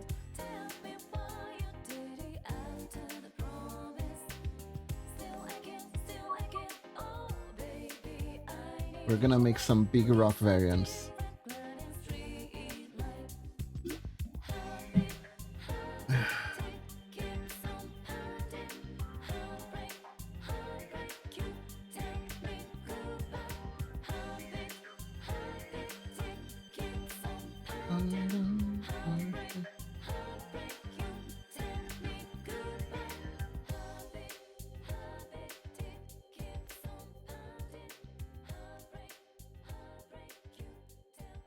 Let's see here.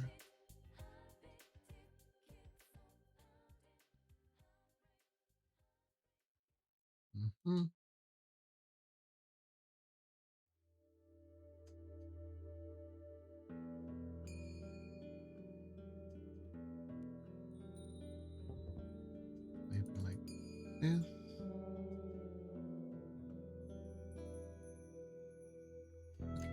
So I'm gonna make a rock that is kind of like this.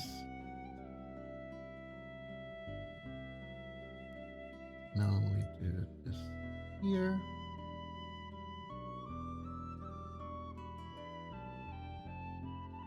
Later part, you're gonna highlight.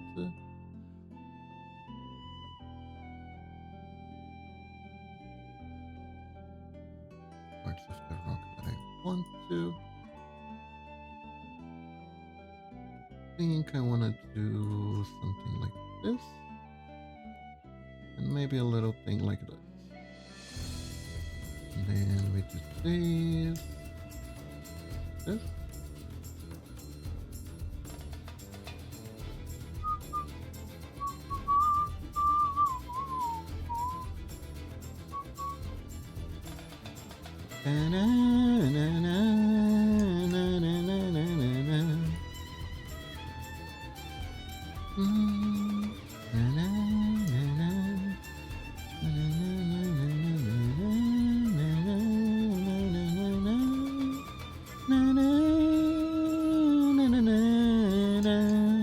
Na, na, na, na, na, na, na, na, na, na,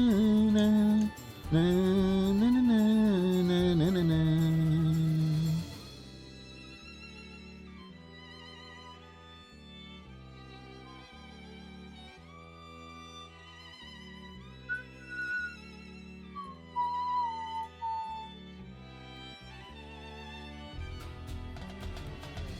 Here. This. We can add a little crack.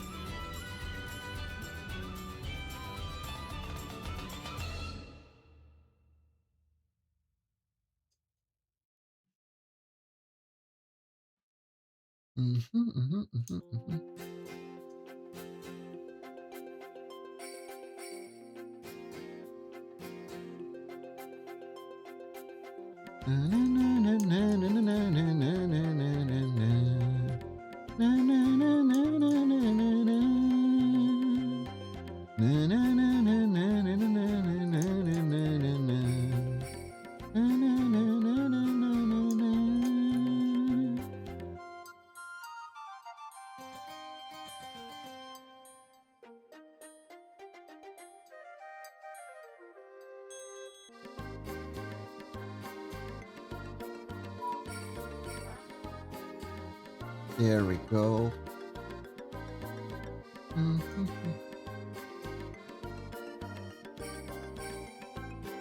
But yeah, Kenichi the Mightiest Warrior, the most 2000 anime of anime history. Like, yeesh. I'd lie if I said I didn't have a good time watching it though. It is campy AF.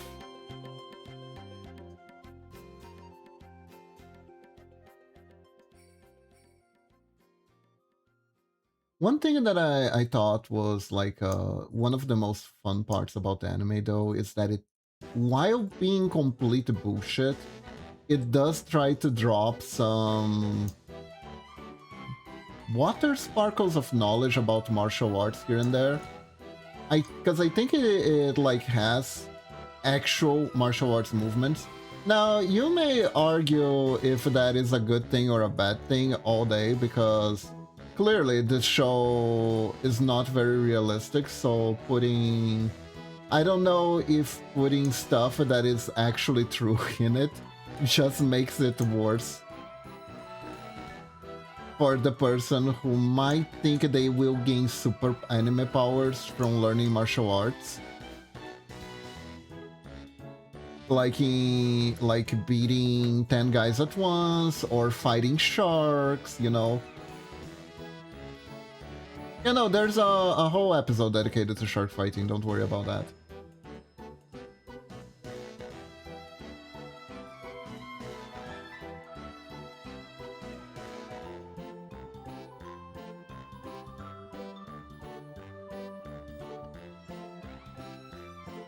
Don't you worry about that.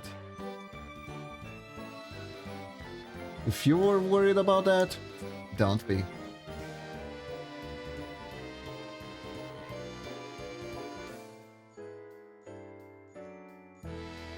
And yeah, definitely an anime of all time, definitely fun and campy. Definitely has a bunch of stuff from the 2000s, and I'll leave it at stuff.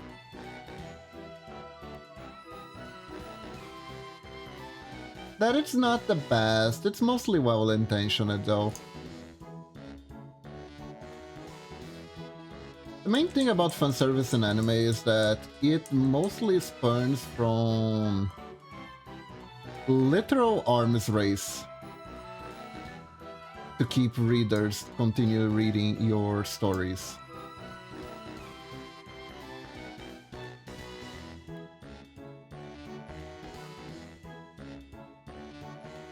Because of the way anime and manga. Yeah, the animes are based on the mangas, and the mangas are made in the Shonen Jump. type thingies. And the Shonen Jump type thing is, it's basically if you have a slow week, right? If your work has a slow week, like an episode where nothing eye-catching happens, you could be just cancelled on the spot. You're just cancelled on the spot. Maybe you wanna like make your characters take a breather after a long battle or something like that, and you just wanna relax. Well, if people thought that was boring, they can vote you out. They can just vote you out. So this is pretty much why in anime, whenever there's like a downtime, it's gonna either be the beach episode, right? Or maybe an onsen episode. Or maybe, I don't know, water polo episode or something. It's gonna involve bikinis, and that is exactly why.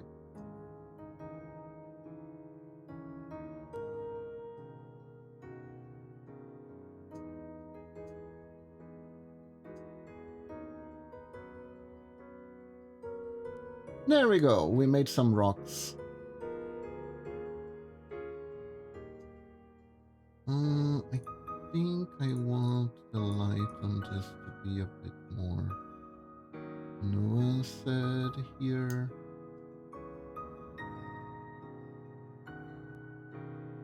Yeah.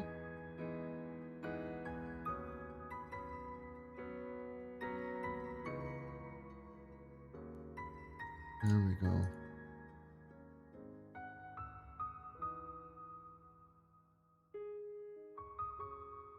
There we go.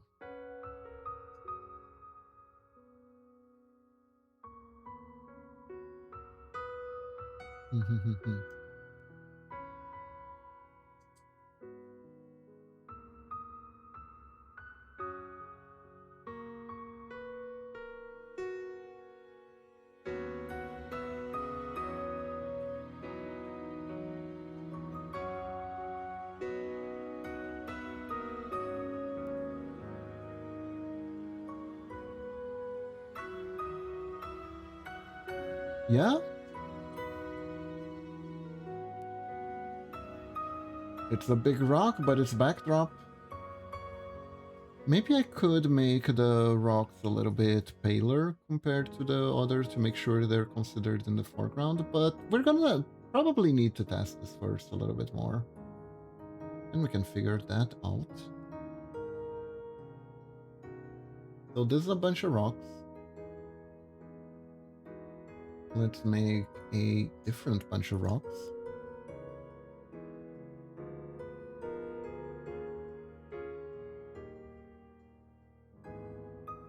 Oh, let's try to make one big rock. Let's make a very big rock.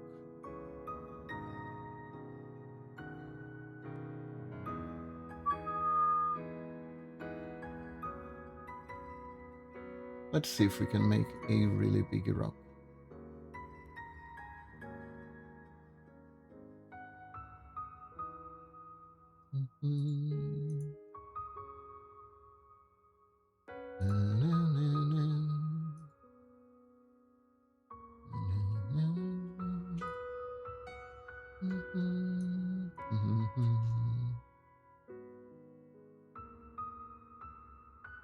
What did I think about it?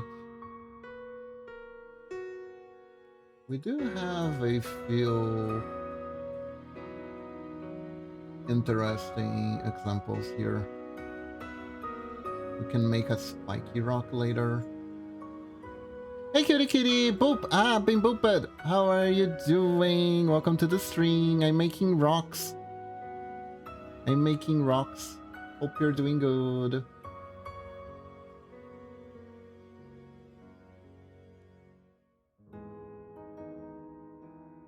I saw an anime recently that isn't a recent anime that basically took that whole premise of like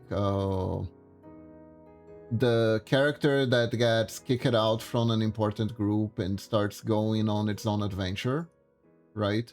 And said, what if we take that to 11?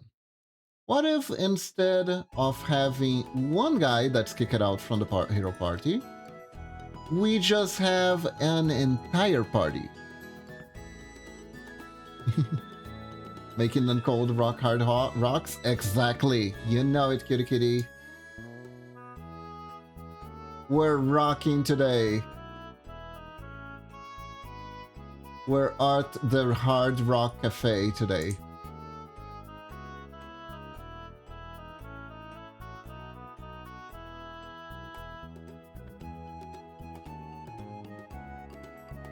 And was like, what if instead of one guy getting kicked out of the party, we just make a party of people getting kicked out, and we take every single...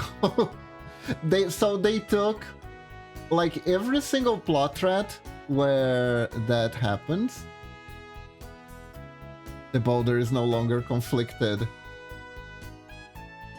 The boulder conflict. That almost sounds like the name of Netflix shows. The Boulder Conflict, tonight on Netflix. Some people said it was Boulder Dash, but Jon Stone will prove them wrong in The Boulder Conflict. Doesn't that almost sound like a show? I think I'm on something. I think I'm gonna be a multimillionaire with this idea.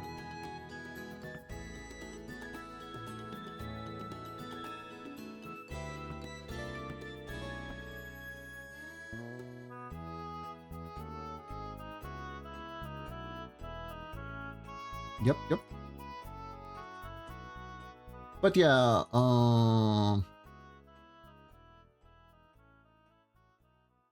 so main protagonist was inexplicably kicked out of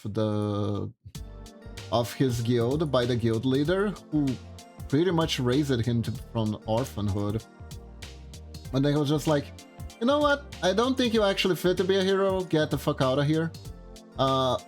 I think it was meant for us to learn later what actually happened.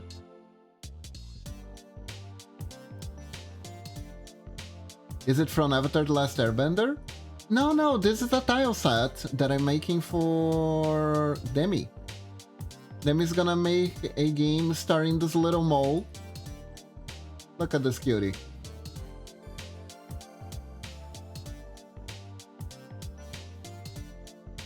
And I'm making some boulders that will be in just chilling there in the background.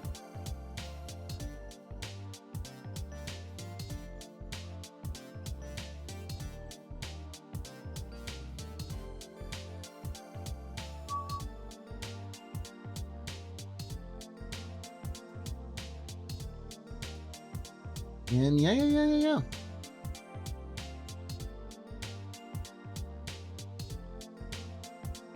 Ah, I see. Who said that? Was that, Sokka? That sounds like an Azaka thing to say.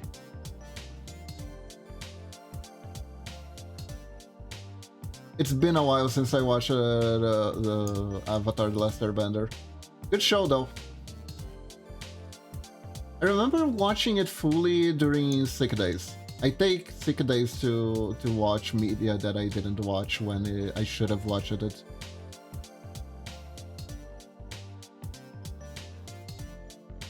It was the boulder when he was fighting Toph. Ah, I see.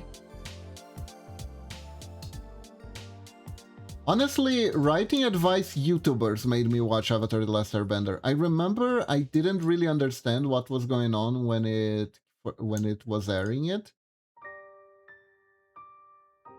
So I ended up not watching because I thought it would be something like Martin Mystery or Totally Spies.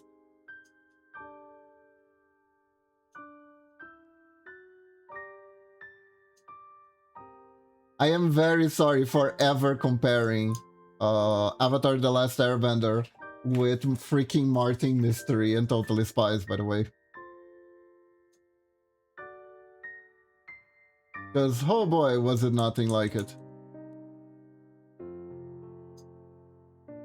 It really goes to show that it doesn't matter how good something is, if you don't give it a chance, you will never know.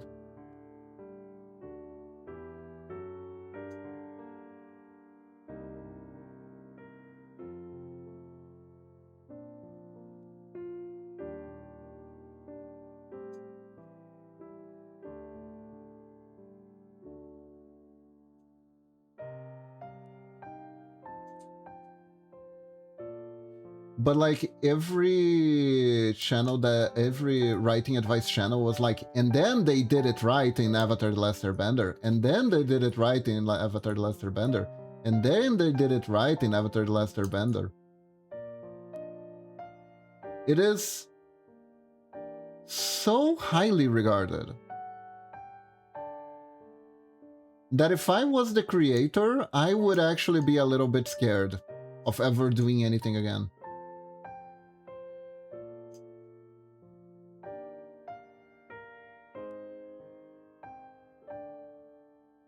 Because of the expectation, right?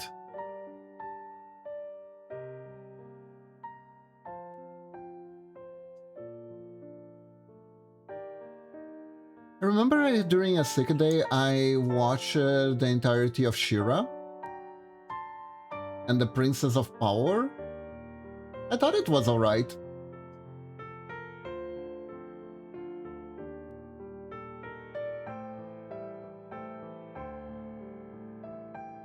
Then I did some internet research and discovered that there was a whole lot of drama involving the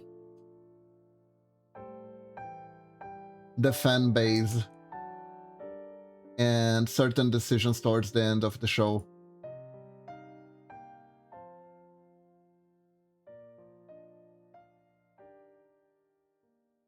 Someone said drama. Hey Norex, welcome to the stream. How are you doing?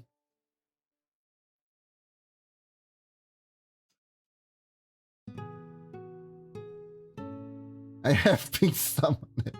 How are you doing today? Don't worry about it. I'm talking about old drama.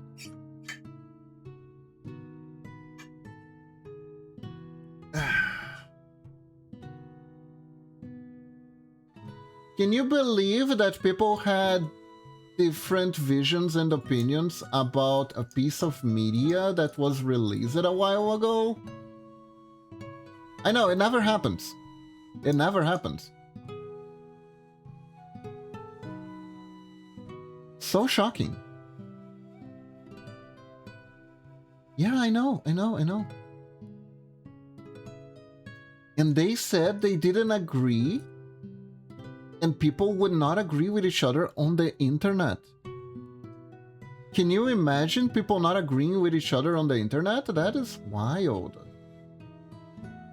Everyone always agrees with everything they see and hear on the internet all the time.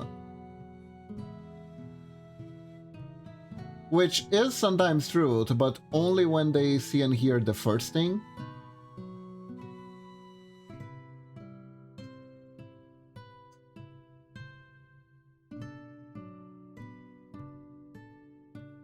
I think that is like one of the bias. Yes, internet's a famously agreeable place after all. No one ever disagrees with stuff on the internet. It really is weird. It feels like a Care Bears episode, really. Nothing objectionable ever goes on the internet. Everybody knows that. Yeah. Oh, by the way, speaking of which, I discovered something wild. I discovered something completely wild that changed my life forever. So you know it's like useless knowledge, but anyways, I discovered why the paladin from the Dungeons and Dragons cartoon, the Dungeons and Dragons cartoon from like the 80s, I want to say, 70s or 80s. You know that Dungeons and Dragons? The one where a bunch of kids got isekai'd into the world of Dungeons and Dragons and they never used the in-game spells correctly because the writers couldn't be bothered to actually play the game. Yeah, that one. That one. So, did you know that the paladin of the group, Eric, which was one of the most obnoxious characters ever, was purposefully written to be obnoxious, to teach children a valuable lesson in conformity? And I am saying a valuable lesson, and I'm not being facetious, I really mean a valuable lesson in conformity. Eric existed to teach children the value of conformity. So, if case you don't quite remember or you never heard about Dungeons and Dragons, the Dungeons and Dragons cartoon, and don't know what the fuck am I talking about, Eric was the paladin of the group. He inherited a paladin shield which had magical properties of blocking any attack. That was his thing, that was his only thing. The boy could not cast might to save his life, right? Which made him a pretty nerfed-ass paladin. But also, he was written to be the contrarian of the group. So whenever the group decided to do something, he would not want to do it. He wanted to not do it. And there never was a good reason for him to disagree with stuff. He just disagreed for the heck of it. And he would basically interrupt the entire flow of the episode because he disagreed with the group and he wanted to do things his way, but his way was always the wrong way. And it would actually eat a whole chunk of the action of the episode, and it was basically useless. It was basically useless. It's like, okay, group, this is how we're gonna beat Tiamat. And it's like, I don't think that's gonna work. And like, Eric, do you have a different... Nah, just not gonna work. I think I wanna do things my way. Yeah.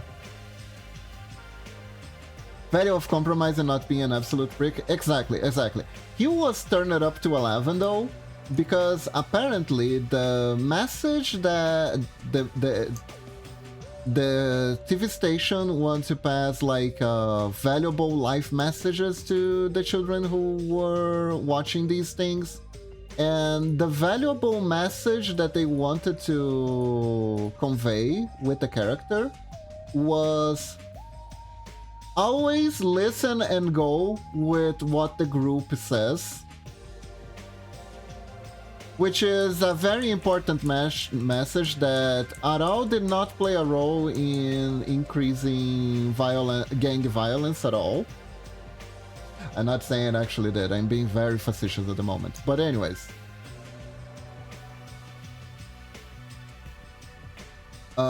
So yeah, Eric was meant to convey that if you do that is annoying, so don't do that. So he would always disagree, and it would always be for no reason, and it would always end with him doing what the group told him in the end.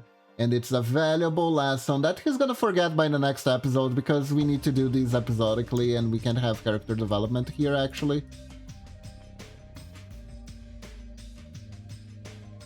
So yeah, he was literally written to be hateable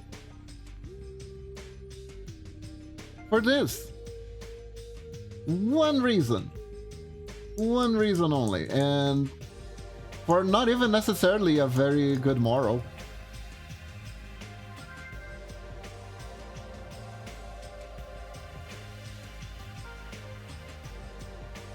There is another rock. Okay, we need more rock variants. There is no eye in Ting, however there are 5 eyes in I don't care how big the room is, I guess Fireball. That's the spirit, cutie kitty. That's the spirit. If I die, it's called a heroic sacrifice.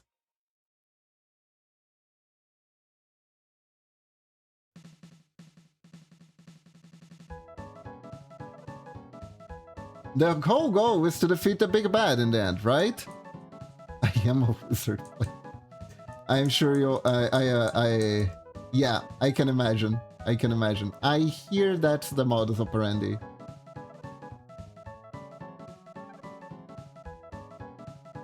One actor from the most recent live-action D&D series purportedly makes the most over-elaborate hand gesture for his spells, spent hours coming up with them in time of set, specifically to say how special effect teams would manage to work. Oi, that's me! You know, I'm gonna do this for the exact purpose of giving other people more things to do.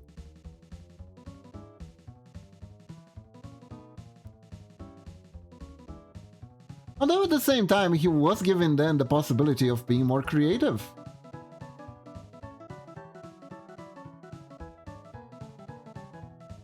Yeah, no? He was given then an opportunity to express their true creativity. I once blew up a castle by casting Gust of Wind first, stir up the dust, and then use Fireball to ignite it. Nice!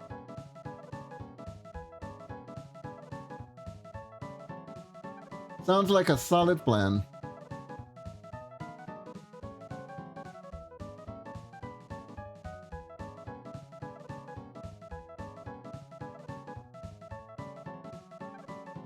And to his credit, he actually memorized it, which then he used for the spell and kept it consistent and was trying to make sure it actually matched the theme and element of the spell. Ooh. So that wasn't just trolling, he was actually going for something there. That is cool.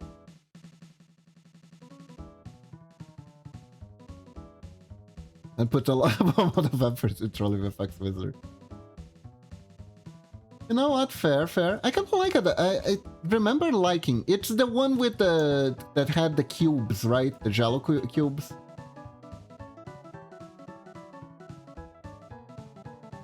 I kind of like it. I like that one. The sequence where the druid like transforms into like 10 different animals and wastes all his spell slot in a single chase sequence was pretty amazing.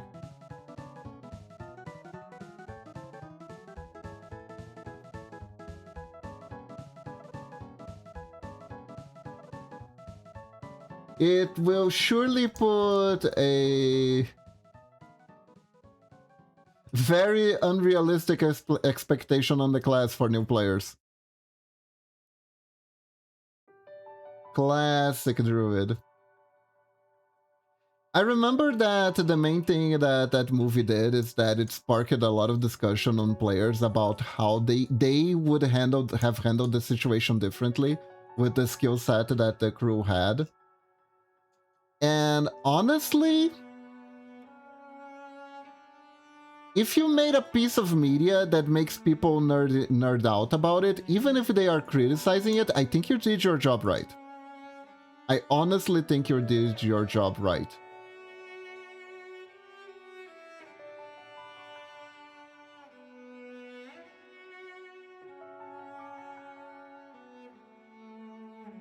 I really, really do. It kind of reminds me of the ending of Holy Avenger, where technically it was an ending where a lot of stuff went wrong in the main story, where villains got hold of legendary artifacts in the end, and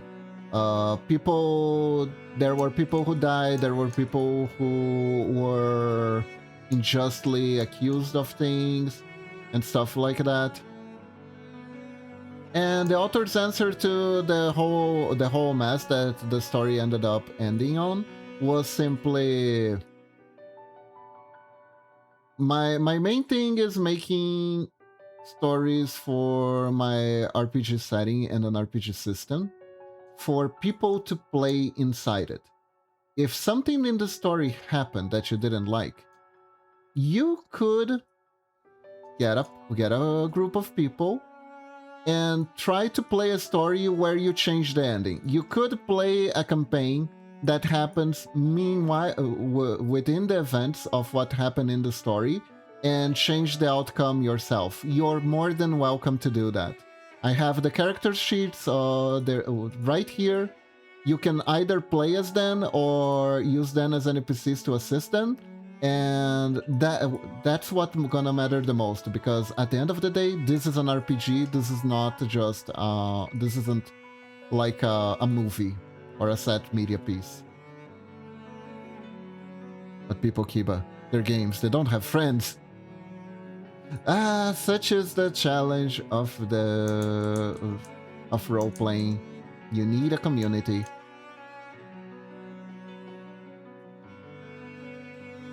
Yet somehow people manage to play D&D.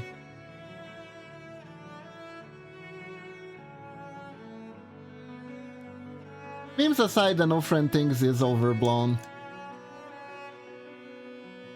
Where there's an obsession with a piece of media or game, there is a community awaiting for you to discover all its wonders and secrets. I'll never forget the reverse empath character, beautiful thing.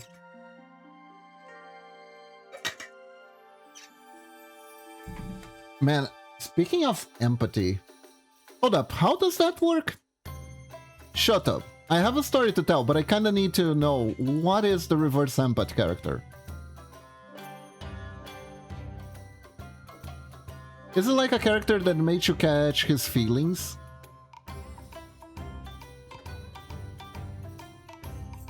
Like force people to cry?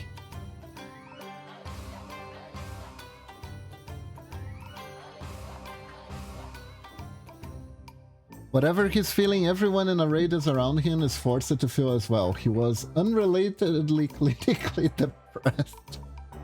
Oh no.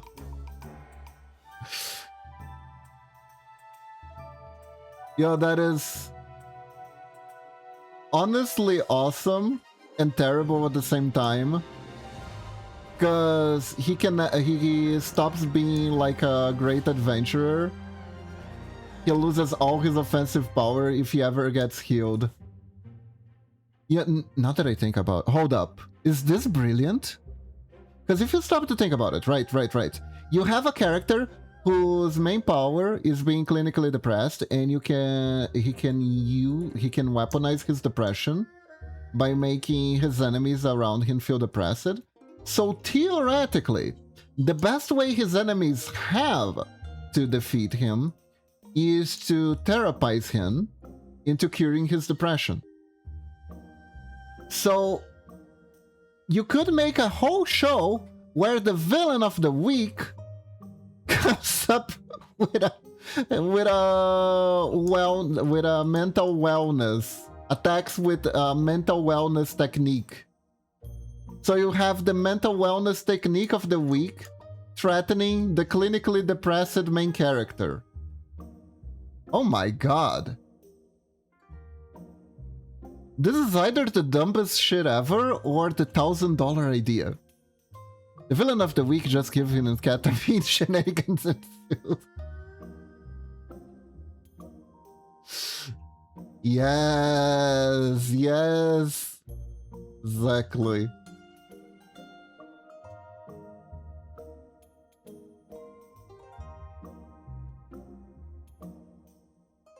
Villain of the week being like, grrr, this SSR is useless. I'm gonna have to find a new one. Jesus, what are we? What is this? What did we stumble upon? What did we stumble upon?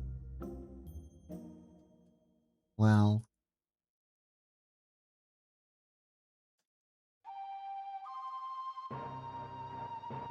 This would absolutely be, well, a story of all time. This would absolutely be a story of all time.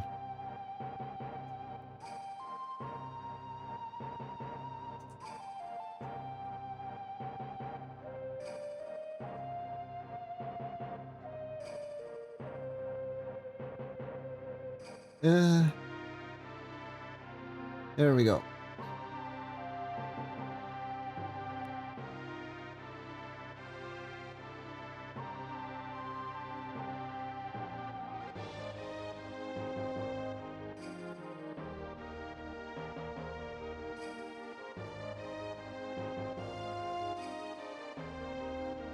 He was quite powerful, assuming the gang was able to coax him out of bed in the morning. Oh no.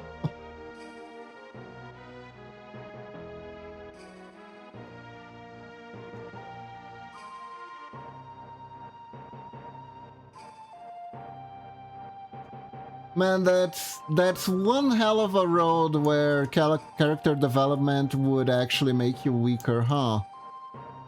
That's one hell of a road. Although, technically, there's an actually good anime where that happens. It's called Dororo. Multiple combats, mugging and hostile encounters simply added everyone losing interest of pure nihilism. Oh my god. Would the party get affected by accident ever so often?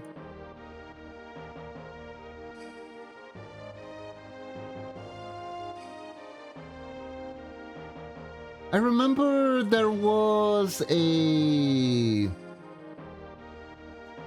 Life is Strange game that had a concept, not quite like that, but similar, where they wanted to turn empathy into a superpower.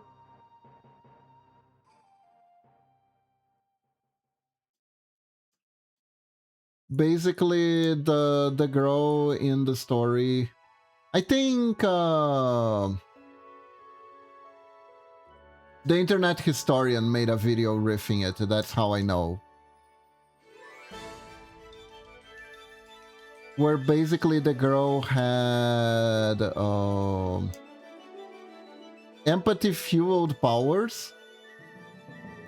The party would get affected all the time. That was the fun part. They had to babysit the walkie-talkie women. Beautiful, beautiful.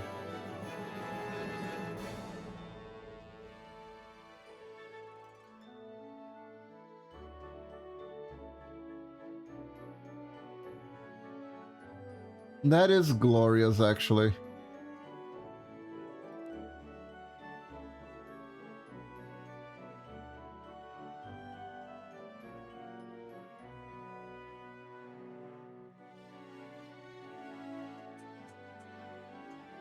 And do some shenanigans here. Flip, flip. There we go.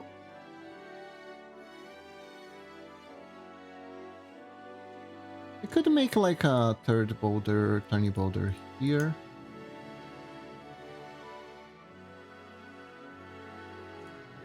Just to make it cuter. There we go.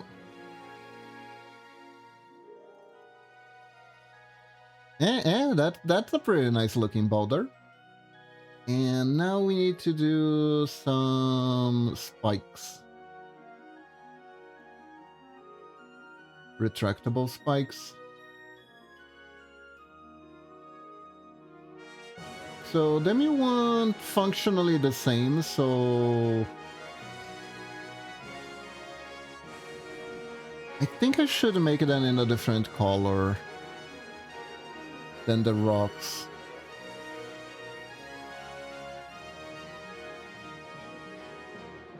Because they need to be they're very tiny, so they need to be at least somewhat visible. This one we're definitely gonna have to test around, ask Demi to test around the colors to see what works. But like, too easy to see might not be very fun, but too hard to see might also not be very fun at all.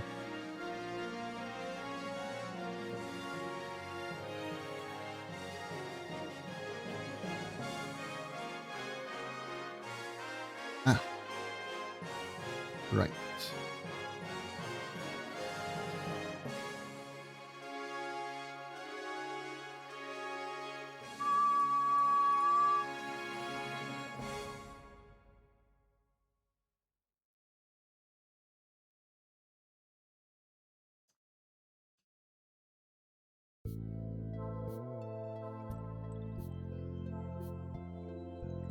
There we go. There we go.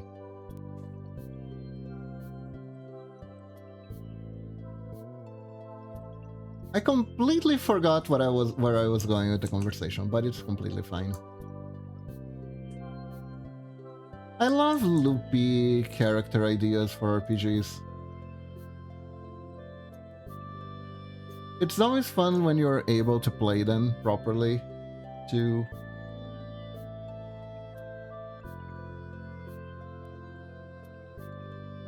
There really isn't a whole lot of variations to do this type of spike trap, huh?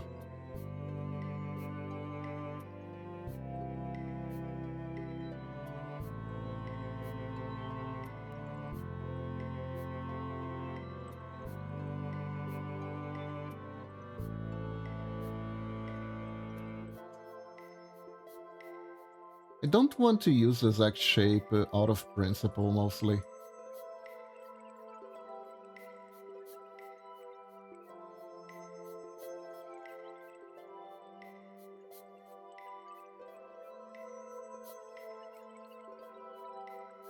I also just realized that I could have just drawn one and copied 4 times. Anyways.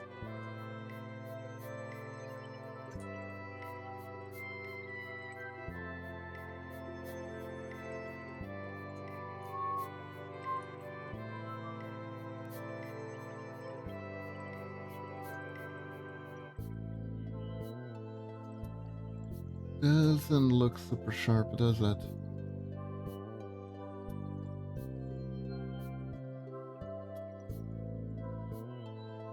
You know that what? I'm gonna override it slightly. I'm gonna override this slightly. I think we're gonna be fine regardless, though.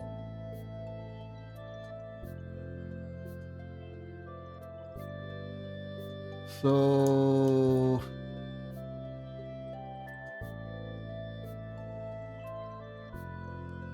let's just do it like this. I love making characters to play with in D&D. At one point I created 2 characters inspired by Black Clover. Nice!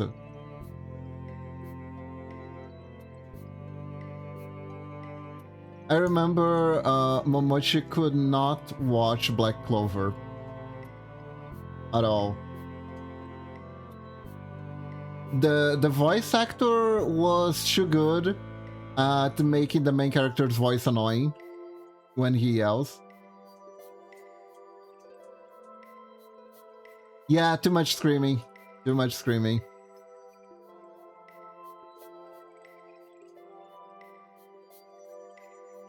He kind of sounds like a motor revving up, like he goes...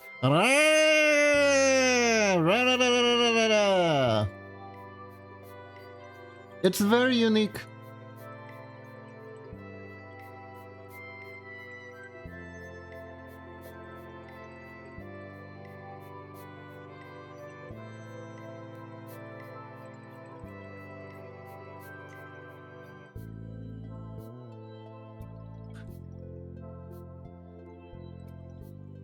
Nothing against the story, mind you. The story, I understand it's pretty decent. I did hear that the anime has some pacing issues compared to the manga.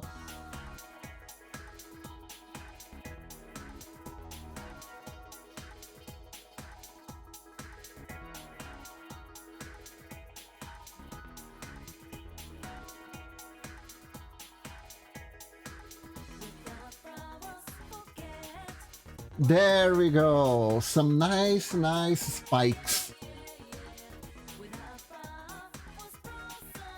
And thanks to the might of anti-aliasing,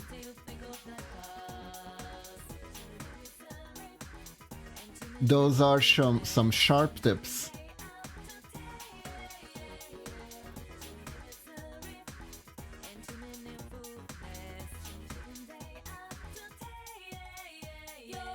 Oh yeah, there we go. There we go. Perfect. Perfect.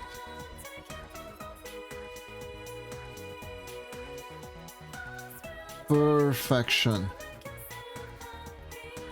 Speaking of shonen anime, There is a very strange one this season. I think Mamuchi talked about it on her stream, but I am gonna talk about it again. It's called Dead Account. Not as in a father, but as in a person who is not living. And basically, the story goes that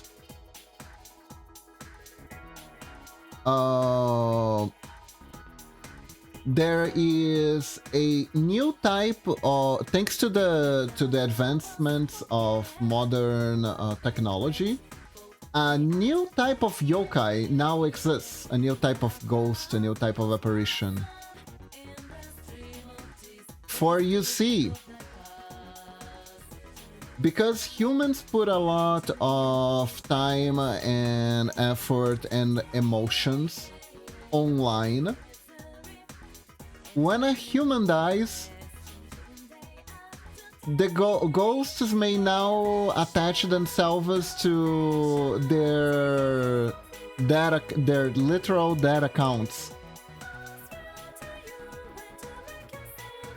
instead of just an object. And this was created a difficult situation for people who work as exorcists, because they could no longer fight these new yokais.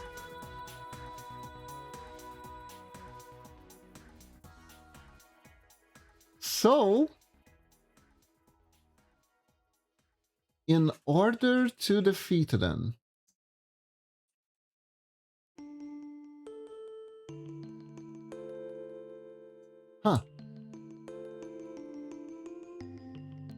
they created the means, they created a way. Weirdly reminds me of that one Kurosawa film.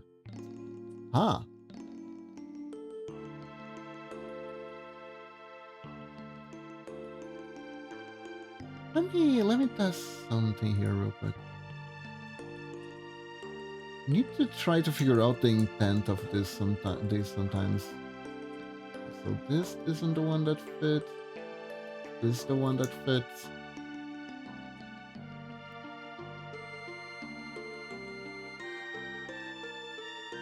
No.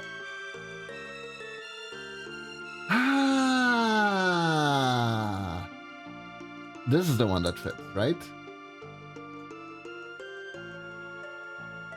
Nope. Not the one that fits. Is this the one that fits? Kaido, aka Pulse. It's probably inspired. Wouldn't surprise me.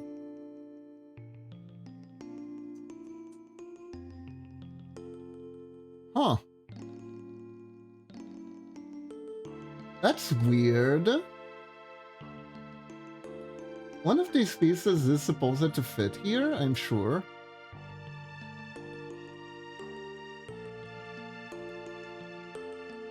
I am sure one of these pieces is supposed to fit here. Maybe this one?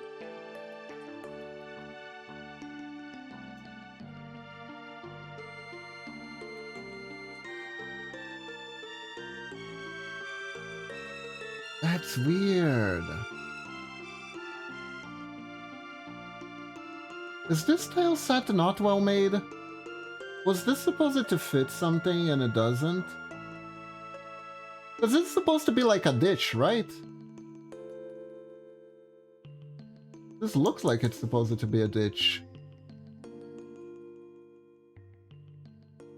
Usually.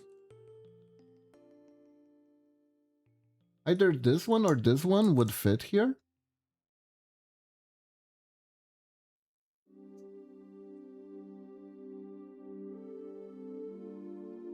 Yeah, so that's the basic idea. And oh, this one fits here. Okay, we found one that fits. But I don't have no idea what this one's supposed to be. Maybe it fits, but it fits up here? No? I haven't the foggiest. Oh, that's tough. I can't exactly do this if I don't know where it's gonna fit, you know?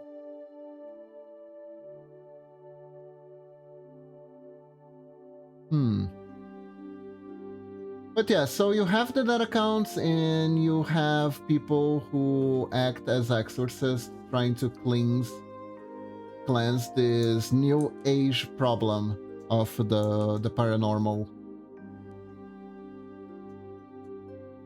It's kind of a neat concept, really. Wait, hold up, I think I figured it out. I think actually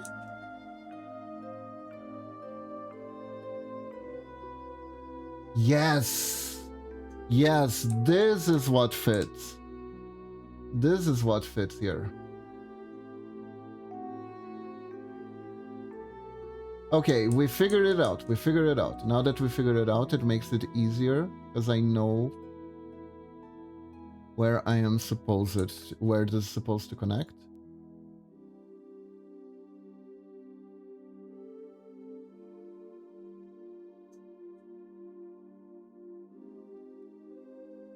So now it makes all sense. It makes sense. And I can make it work properly. But yeah, so that's the premise. The premise is that the New Age exorcists use digital tools to fight the digital ghosts, because otherwise they can't do jack shit against the ghosts. And so literally the exorcists have to carry their cell phones around,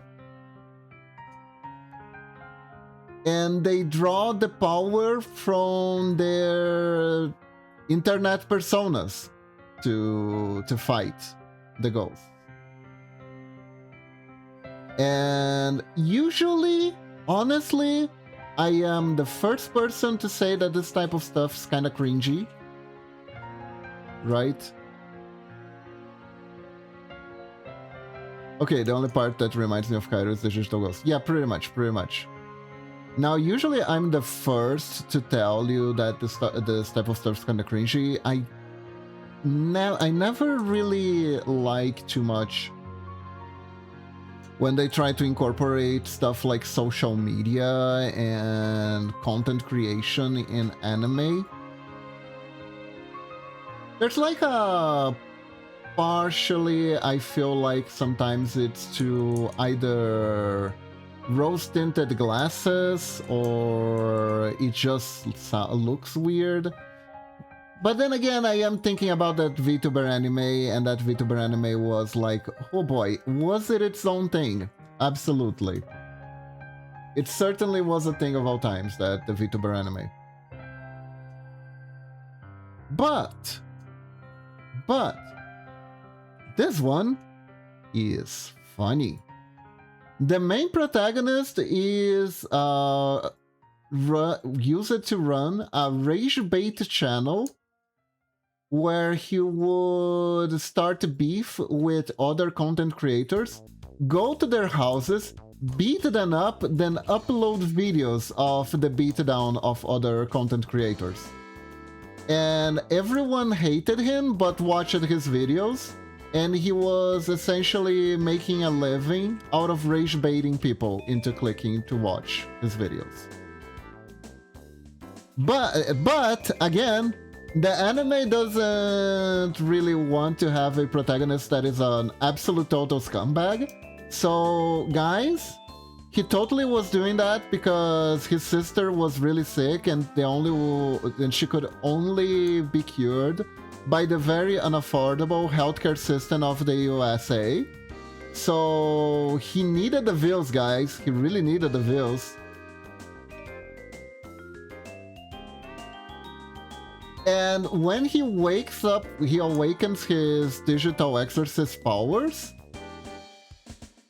He's a flamer type, so he gains fire powers.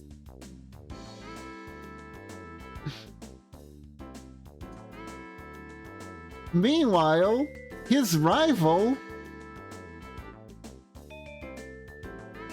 truly the cause of all evil, US healthcare, as seen in Breaking Bad, right?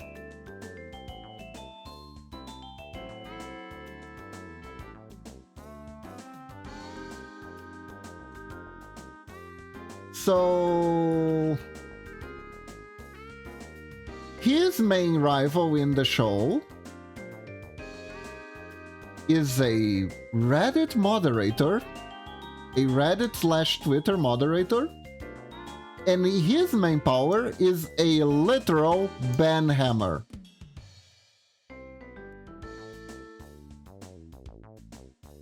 He has an attack called moral lynching.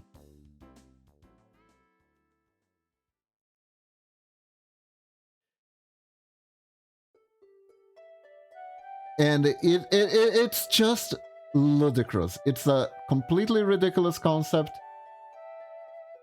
You kind of have to have fun with it. Is he insufferable? Oh, he actually is. He actually is.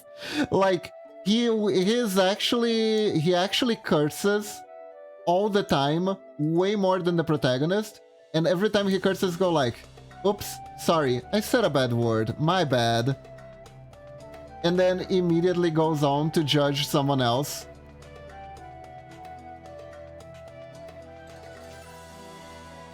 There is a VTuber character who has appeared and not appeared at all yet because her main thing is that she controls an avatar.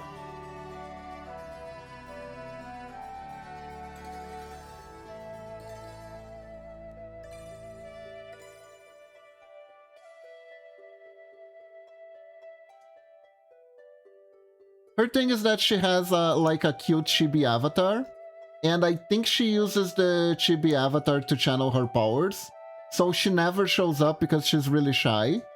And she is like, her chibi avatar is super outgoing, but I saw from the intro, like a girl that's hiding under a bed or something like that. Do they wheel her around on an iPad to do the scene of the exorcism? I don't know. She can just materialize her chibi model everywhere, essentially.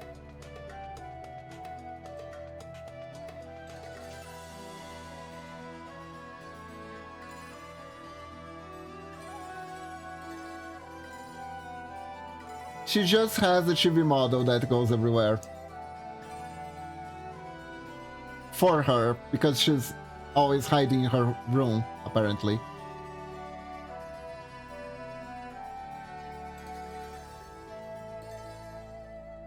That needs a Matrix crossover. You know what, Kirikiri, you're absolutely correct. VTubers need a Matrix crossover. Let's cross over VTubers and the Matrix.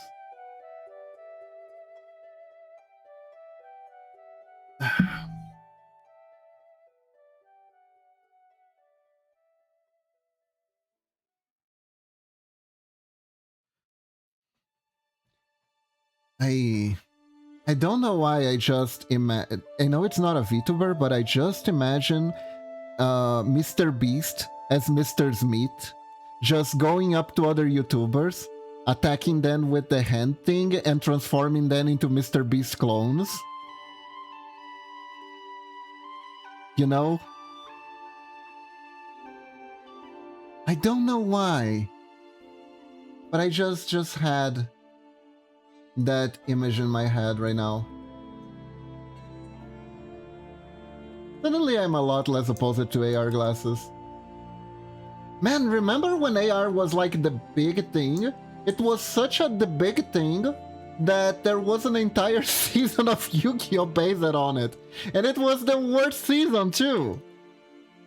But well, actually, nowadays people don't think it's actually the worst season anymore. Which is very interesting. A lot of people, every time there's like a new Yu-Gi-Oh! Season, there is a good amount of people that are like, okay, so this is the worst season. And then a new season comes out and people go like, oh, so this is the worst season. So this is the worst season. And every time a new season of Yu-Gi-Oh! Comes out, the previous season that was considered the worst is like, oh, actually there were a lot of redeeming factors for this and we really actually like it and enjoy it. I always found that interesting.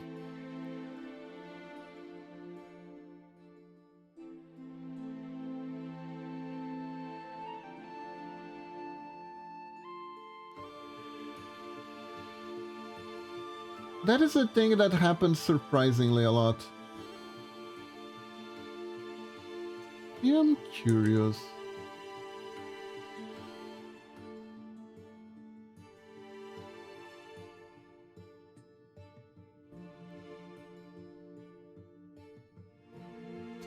I don't know what this is for.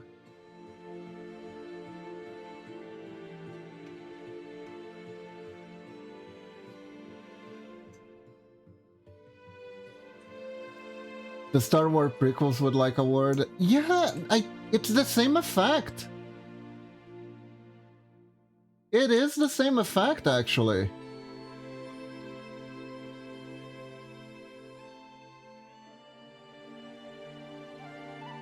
The same thing happens with the Star Wars prequels.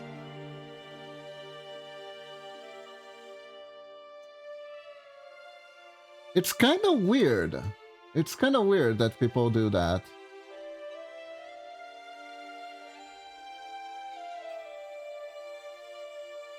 Say, you ever wonder why the kid who plays Child Anakin never showed up in anything again? Oh no! I actually know that! I actually know that! It was bullying, right? The poor kid got bullied at school for playing Anakin. Which, by the way, is wild.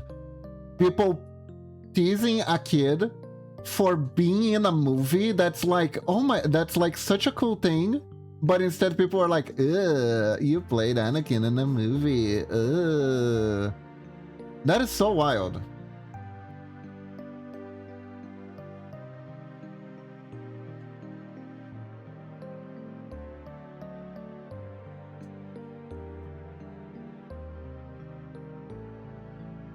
You would think that with all the anti-bullying messaging that literally included getting eaten by a freaking white dragon in the 80s, people would realize that they are being,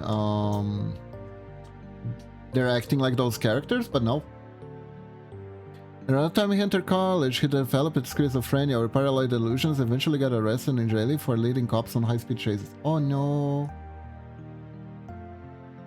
Ah, that is sad. That is a sad ending. Not as bad as Macaulay Culkin's, but, you know, pretty bad anyways.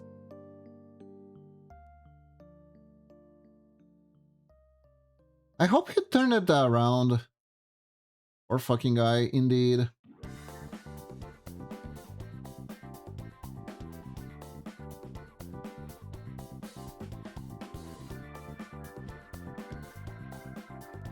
Come on, the kid had one cheesy line. He didn't even write it. It's not his fault. It's not his fault George Lucas went to him and said, okay, when you see the pretty lady that is way above your age, you're supposed to go, are you an angel?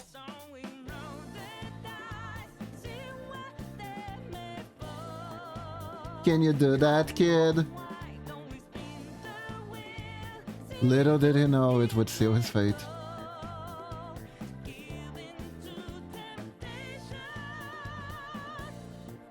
I hope people never figured out who voiced Jar Jar Binks.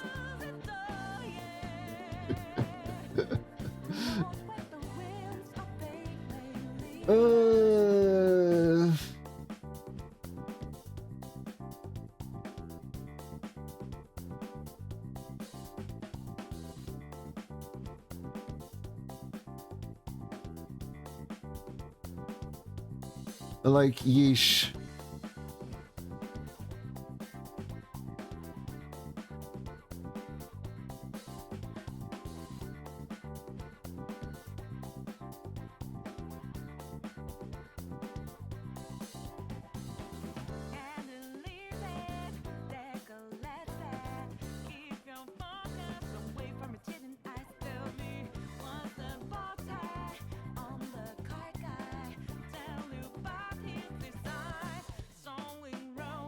Man, Jar Jar fucking Binks, man. Jar Jar fucking Binks. I think they thought it was such a good idea that if I'm not mistaken, Jar Jar Binks was supposed to have like its own spin-off animated series.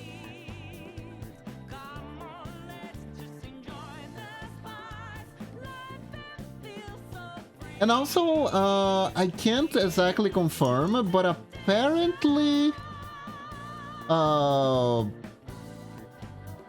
Backstreet Boys played a cameo in like the third movie, if I'm not mistaken. Where they are like backdrop Jedis that get slaughtered by Darth Vader.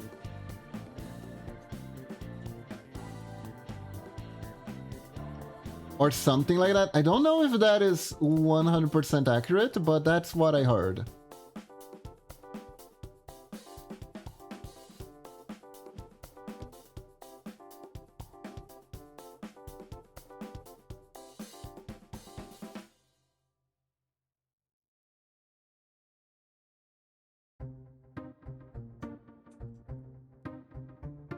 Which to me is just freaking amazing.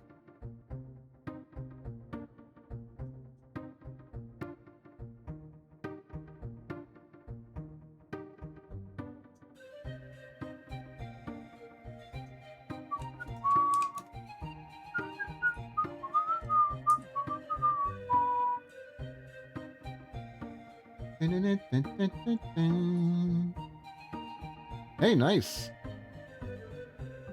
It actually fits. Okay.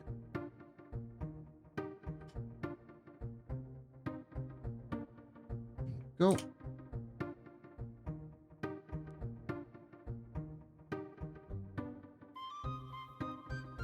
Yeah, Jar Jar fucking Binks, man. Jar Jar fucking Binks.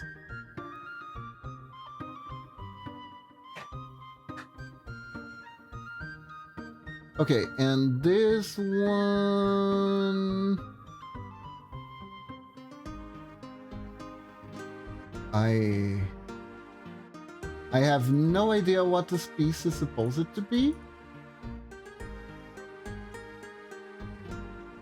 It probably fits somewhere around here, but I'm not sure. No, I don't mean it like a paintbrush, thank you.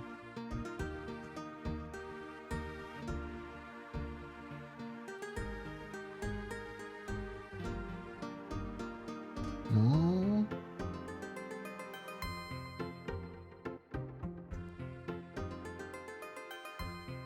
Maybe no. Wait, where does this thing fit? Oh, wait.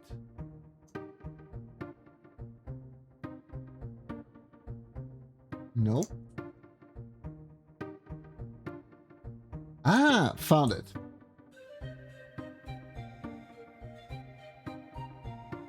It doesn't make sense that it fits here, but it fits here.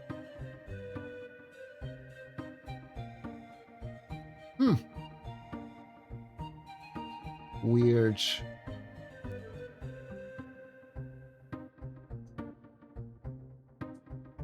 Or here? Ah, okay. This makes more sense. This makes more sense. Okay. Understood. So it's gonna be this one.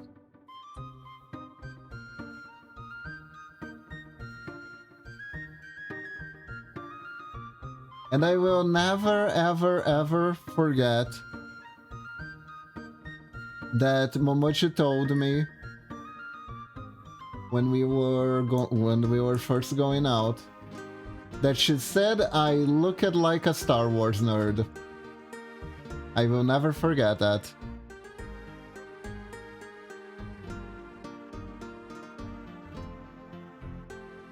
Love of my life looks at me and goes, "You look like a Star Wars nerd."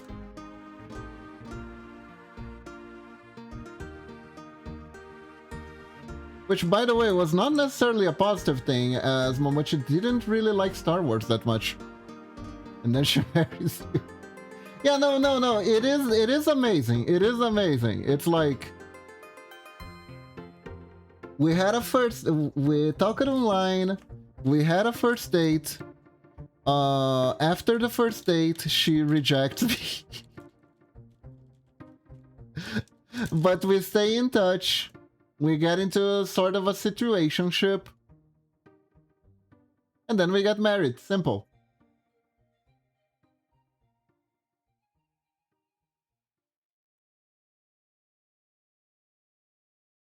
You are both absolute creatures. Thank you.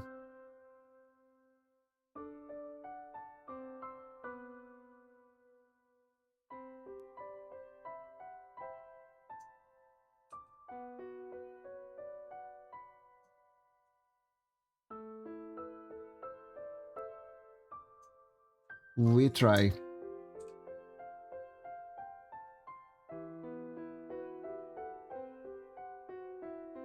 One thing that I find interesting about the passage of time and all that is looking back on what people thought was the absolute worst thing that ever happened to X and Y, and then just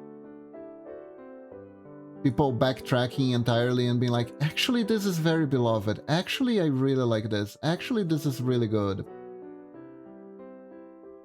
There was a time where Naruto was absolutely considered a normie anime. You guys understand that?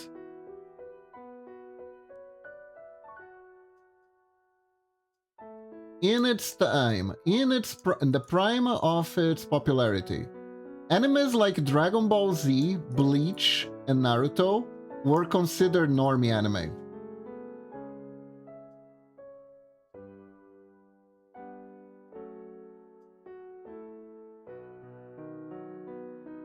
I don't want to say there are people who just want to hate on things because it's popular.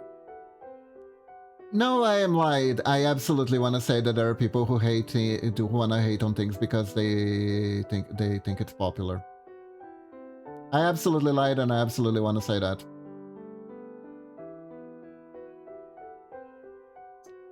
It just happens way too often, man. It just happens way too often.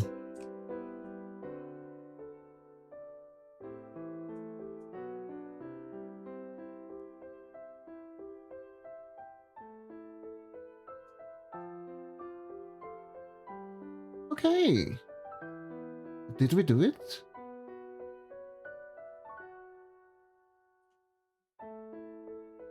Did we do it? I think we did it.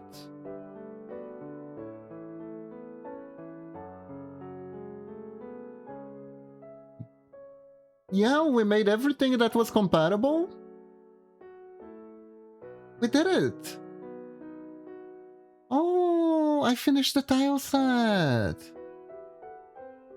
That means I am pretty much done with Demi's commission, minus the inevitable revisions that I'm gonna have to do. Because game assembly is hard. And I'm absolutely accounting for that. Heck yeah!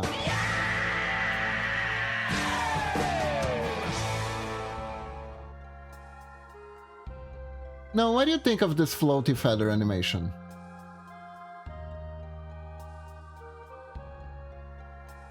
Minus the fact that it's very, very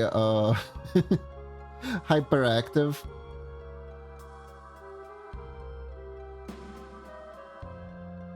And probably do it like this.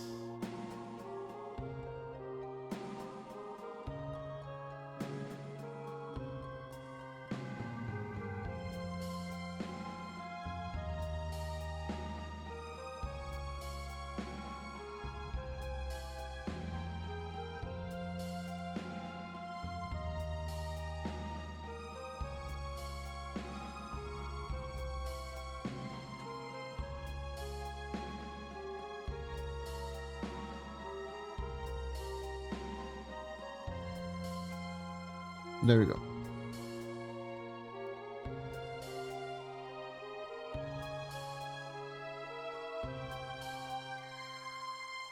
And maybe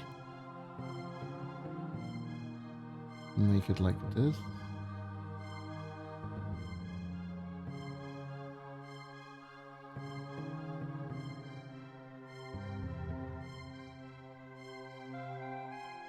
There we go, much slower.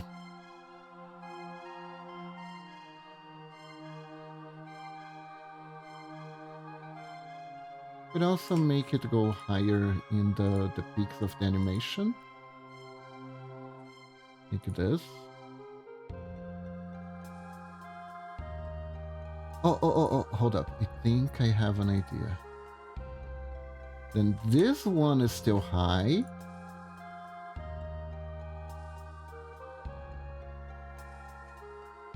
If we do it like this.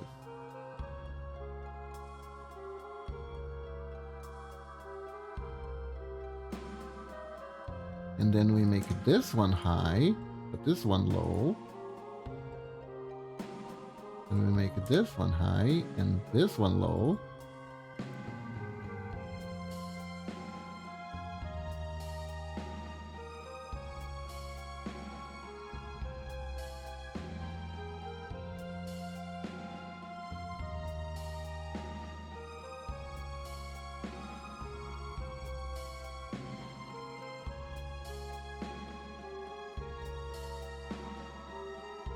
Okay. So last one.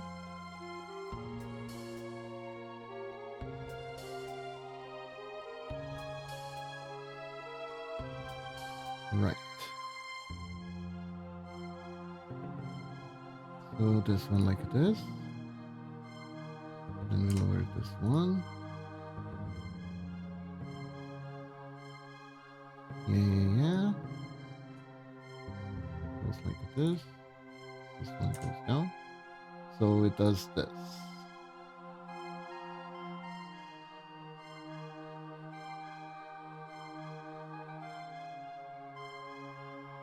There we go, gently floating down. This is the complement for the all taking damage animation. It's gonna spread some of these feathers.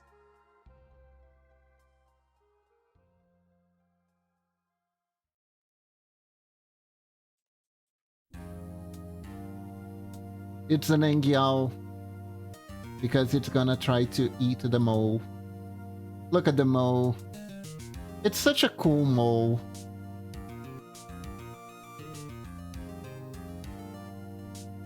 This is how it appears in the game.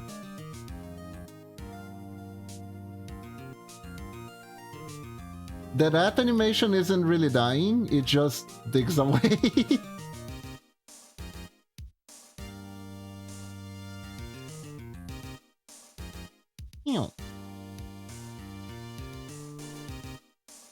The reason I put all these spaces in between is to create the sprite sheet more easily. It's the same thing I do with the ninjalings, actually. Well, anyways, everyone, this is all the time I have for today, so thank you all for joining me. It's always a joy to have you all here. Thank you very much for dropping by. I really appreciate it. And now we find someone to raid. Let's see who it is that we can raid today.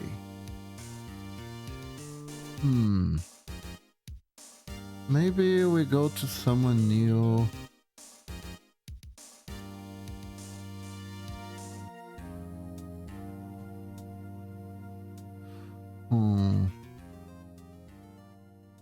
Anyone who's doing something even remotely related to pixel art today?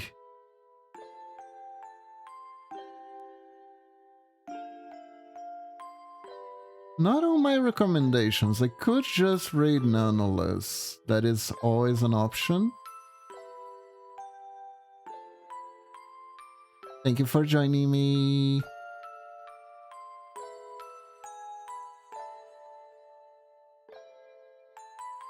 There's a random person playing Pokemon TCG, the Game Boy game.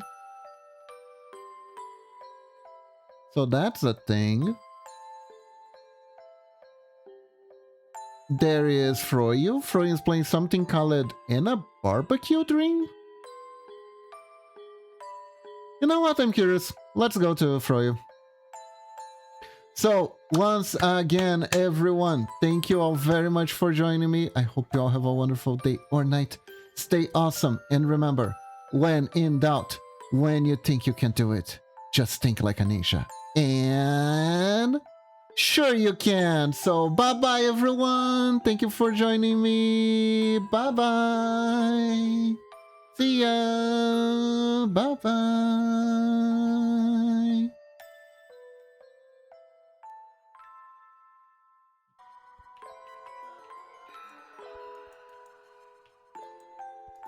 Isn't this how it ended before?